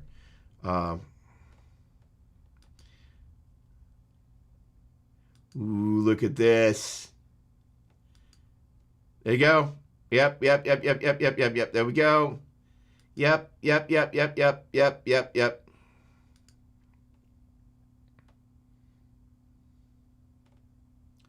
So, what you may not know, Luke, is HX Native is a plugin for your favorite DAW. And so you get a massive discount on that. And the neat thing about it is it enables you to use it in the framework of your recording experience. Now, you can use these guys easily within, you can getting in your computer with them is really cool. And they actually all will function as a USB audio interface. If that means anything to you, basically it means you, instead of having to buy some box to get into your computer to record audio, you can do that using these different devices. The Line 6 guys are incredibly clever. Processor. A6 Proc. There we go. Thank you. Helix has a lot more free updates. That's true. And Podgo does have less of it. Yes, did just get the Princeton. It's actually a great little sounding little amp too. I used that on one of the demos. Yep, and here's the thing: it's just like, first of all, Craigslist. I'm a Craigslister. I'm as I've been on my dime. I almost said the second part of it. We don't need to go there. The Darryl Gear Quest. I've been Craigslisting and eBaying and reverbing quite a bit. So I can tell you every piece of Dime's gear and where you can and can't find it the world over. It's a little scary. There we go. Oh, we're going old school there, some dude. So, the interesting thing is that David Holmes, I think, is at Darl's new church. And if it's not, it's David Moyes. But one of the Davids is actually at Darl's new church, which I think is really good. Frank is amazing, and nobody cares like they do. Justin, what's going on, my man? Look at that guitar. Talking about stewardship, I left my Pod X3L in a church for younger musicians to learn on, and it's getting abused. Those are more keen to learn on tweaking. Great passion. And you know what? That's the whole thing about this. Is like, you know what? The X3 was a genius unit. That was kind of a thing. But leaving that gear for people to inherit is important. Craigslist for the win. Just watch out for, how do I say bottom feeders in a non-judgmental way? I don't think there is. Whether it's cork sniffers or bottom feeders, how do I say this? There's no way to say it that doesn't reek of the judgment that's behind it. So I'll attempt to step away from the judgment and just say this. At the very top end of the market, you're going to experience people that buy expensive stuff because they'd like the world to know they have expensive stuff. Not everybody who's got money feels that way. And at the lower end of the market, sometimes you get people that just do really sleazy stuff with gear. And again, not everybody at the lower end of the market is like that. But there's a reason the phrase is cork sniffers and bottom feeders exist. And I had a bottom feeder experience on Craigslist. Spent 3 days planning to meet this guy at his rehearsal space yesterday. 3 hours before I'm supposed to show up and buy a quad of speakers, he texts me. He's like, oh yeah, a guy in the rehearsal space here, he decided he wanted to buy them, so I sold them to him. So, I just want to save you the drive. And I'm like, we had an agreement. He's like, well, to be fair, whoever has the money first. I'm like, dude, we've been planning for 3 days for me to come grab these speakers from you. You gave your word. When I think of bottom feeder and I think of Craigslist, I think of that guy.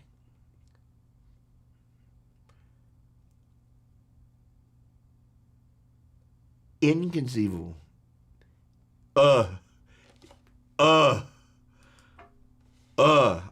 was just like, and the thing is that it was part of my dime plan. So I was like, this is, so it was it was a quad of G12M70s, which is the Celestian speakers they put in the Randall cabinets that at the time the RG100ES came out. And they were the 8 ohm ones. So like there was a lot of time and energy that went into locating that. As it turns out, he happened to be local. Reaver, he was actually a Craigslist, he was a Reaver, but Kiss of Death, it was his first listing. But the like, well, the guy at the blah, blah, blah, and judiciously I said, hey, will you take $20 less? And he said, sure. So he said, well, the guy gave me full price. I'm just like, the right thing to do was come back and ask me if I wanted to give you the extra $20. The guy, but whatever. But I was like, and I was bent. I'm still a little steamy about it, but I was like, okay, there's a reason God didn't want me to have these. And and it's, every so often, sometimes you're like, okay, look, I know God's trying to tell me something in the midst of it, because every other transaction I've had has been really cool and everybody's been super mellow. So, and this, I wasn't supposed to buy those speakers. I don't know why, but I am not happy about the experience. How's that? Bottom feeding. Hang on. There we go. That's what I'm looking for. Hang on a second. Forest. I have had my Podgo a few months. $450 well spent. Not fancy with a full helix, but does everything I need. Easy and pretty fun stuff. Dude, I mean, as an experienced helicizer, once I kind of figured out the top knob and the bottom knob, I was just like, seriously? Like, it's got the action thing, so you can move everything around. I was just like, this thing is amazing. Just like, if I'd had one of these when I was like pint sized, oh, watch out. All right. Okay, so Rodney,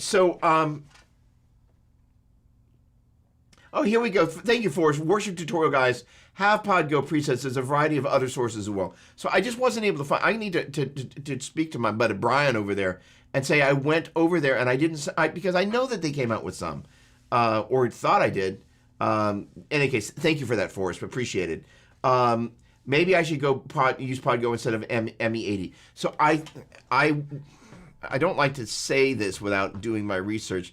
I think the ME80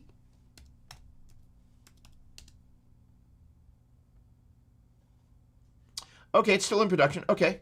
All right, so here is the oh, right. So it's still, hang on a second, there we go. Yep, still there.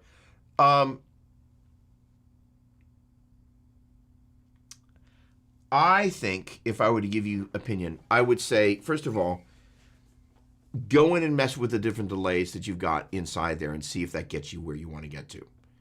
And number two, gosh darn it, I was over here on Worship Tutorial, so why couldn't I find Podgo presets? Oh, hold on, there's a little search thing. Podgo. Yeah, there we go. All right, there's that. Okay, yep, thank you. So confirmed. There we go. Oh, great. Yep. Look at all of this good stuff. Oh, they've been doing this since April 2000. Okay. Okay, there's a bunch of stuff. So hang on. So while I'm here,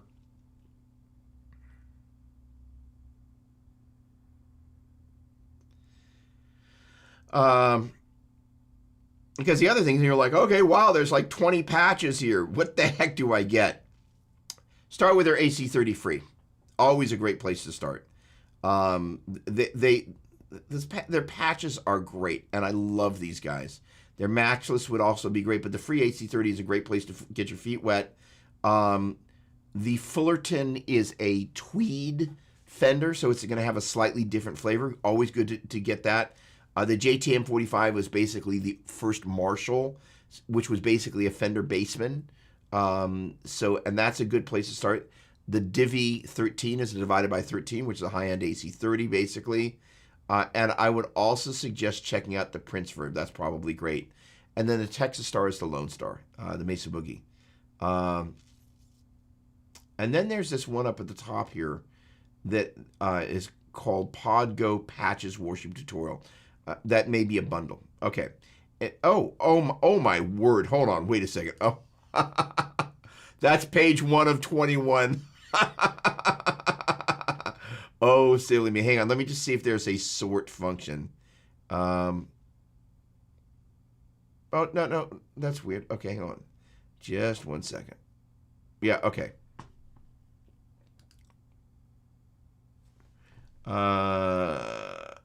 Okay. Any case, all right. I've answered that question for my own sake.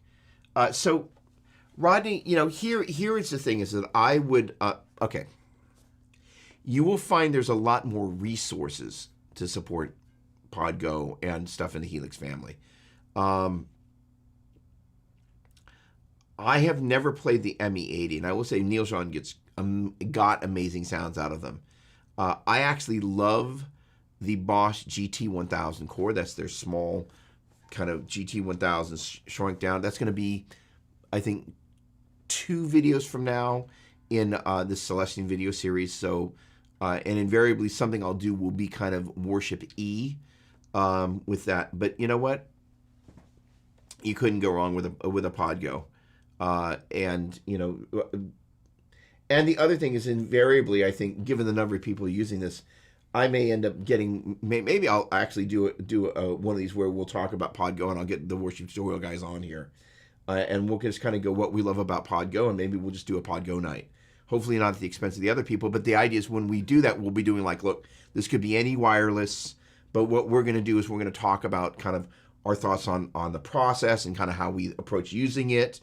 Because I come into PodGo as a Helix, not only a Helix user, what some of you know is that, and I think I probably say this a couple of times a month, last winter NAMM, not the one that didn't happen, but the one before, the worship tutorial folks and myself and the Line 6 folks and the Sweetwater folks, we had a meeting. The worship tutorial guys provided some presets, and I wrote a House of Worship training curriculum for Helix. So if you actually go over to the Sweetwater website and you go to order Helix Floor, there's 2 versions. There's basically Worship Edition, and when you go on there, it says comes with Worship Tutorial patch, and my name's actually flipping on there as well, which is pretty amazing and very cool. But it's a full training course on how to use Helix as a worship guitar player, and was really, really a lot of fun. So.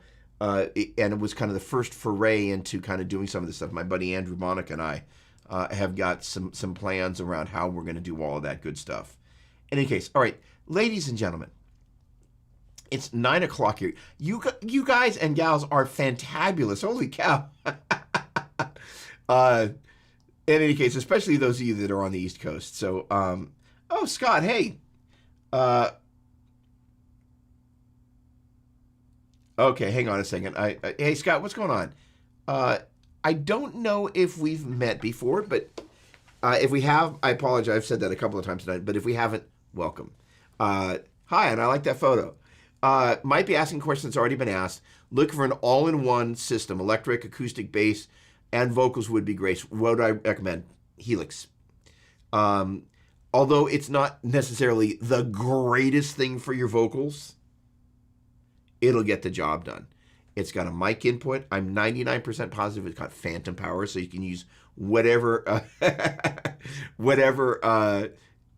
microphone that you potentially want to use with it. You then have all the processing of Helix. You have multiple input and processing paths, so you can have a separate vocal path from your guitar path.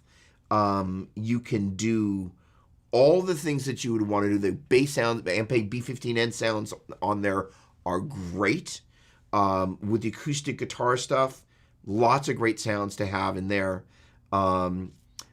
Just as an aside, when I'm using these guys, most of the time the acoustic, the thing that I pull up for acoustic guitar sound, I love using the Roland JC120. That preamp / amplifier is really, really, really, really good for acoustic guitar inside the box. Great starting place. And then for electric, there's a ton of worship stuff for Helix. And so you can't go wrong there. And so that would be my strongest recommendation. The Quad Cortex is great. It has a number of things. The problem is your ability, the routing. They've got some stuff they've got to fix in terms of the routing control. So you can't, where in Helix you can create some global settings, choosing where you're going to route the audio, whether it's going to come out of the XLRs, quarter inches, and then write that on a global level. There are no global routing settings on the Quad Cortex. It's a little strange. They'll fix this stuff, but as of right now, I'm not quite sure why in the period of time they had to drop this stuff, some of the stuff they didn't see coming. They'll fix it. The guy that runs the company, Doug Castro, is very smart. Founded a company called Dark Glass that makes some of the most beloved analog bass gear for bass musicians out there. This is not his first rodeo. But the ability to choose globally whether you're going to come out of the XLRs or the quarter inches and be able to set that into your global settings, such that you can have one set up at home, one set up at church, or have the ability to do that and not have to write that at a patch by patch level. A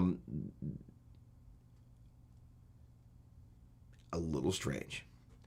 In any case, had they figured out that business a little bit better, their ability to create multiple paths is really, really strong. But Helix is nearly just as good, the Helix Floor or Helix Rack.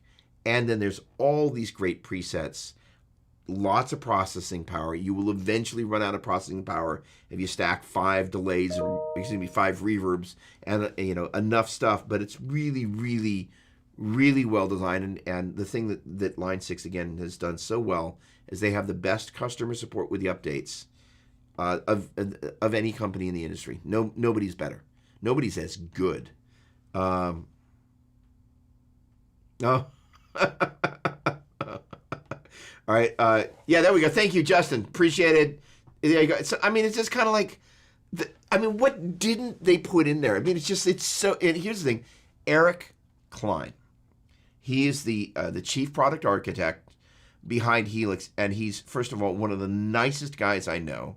He's super smart, and sometimes the super smart guys, you can't carry on a conversation with him. He's like a normal human being, but he's a genius. And the level of care they have for their end users is second to none. I value that because, with what we do at Worship Musician Magazine, I'm in a position where we're not the biggest magazine in the world. We're not Premier Guitar. But whatever influence we do have, I have to be a judicious steward of knowing which brands do care about the house of worship and which brands don't give a flip. And, it kind of, you can see that it bothers me that there are brands that make a lot of money from the house of worship that just don't care. They just like, whatever, we'll take your money. I'm just like, I'm so not down with that. But that's a different conversation. There we go. HX Stomp is amazing. Amazing. There we go. So that's right. That's right.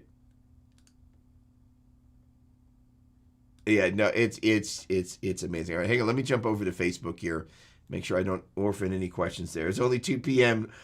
It's Friday. Good on you, mate. Okay. All right. With that said, at 9 o'clock California time, let's do a little bit of prayer here. Lord, we give thanks for time together in fellowship, and hopefully out of fellowship sprouts real friendship. And we just give you the glory, Lord. We are thankful that our gifts get a chance to be used for the kingdom. And again, I say this pretty much every week, but I'm always amazed at how much joy you engineered us to experience in the process of worshiping you. It's just like the gift of life that you give us, and the gift of joy, and the rewards of just, following you. It's humbling, it's amazing, and it's awesome. So Lord, we just, we want to make each day a journey into being a little bit more like you. I mentioned, that sometimes life is an accidental thing. I hope, that we can be less accidental in our walks and in our journey to become more like you, and that it's a purposeful, intentional part of our daily life, that at the end of the day we kind of go, Lord, I'm a little bit more like you than I was when I got up this morning. I pray that over everybody that's here. I pray that you give them an abundance of grace with themselves and the people that are around them. We live in a world that seems to just want to judge first, and grace isn't even in consideration. That's not who you are, and that's not the kind of world you want for us. And change starts with us. Lord, we give thanks for everything that you've done, the sacrifices and the opportunity and the trust that you and the faith that you put in us, Lord. We're thankful and we're grateful. And we all said in Jesus' mighty name, amen. Love you, folks. Have a fabulous week. 2 weeks from tonight, we're going to be joined by the folks from Jet Pedals and some other very special guests. It's going to be a lot of fun. Next week, we'll find out what we're doing then. Much love. God bless. Thanks so much. Cheers. Been a pleasure.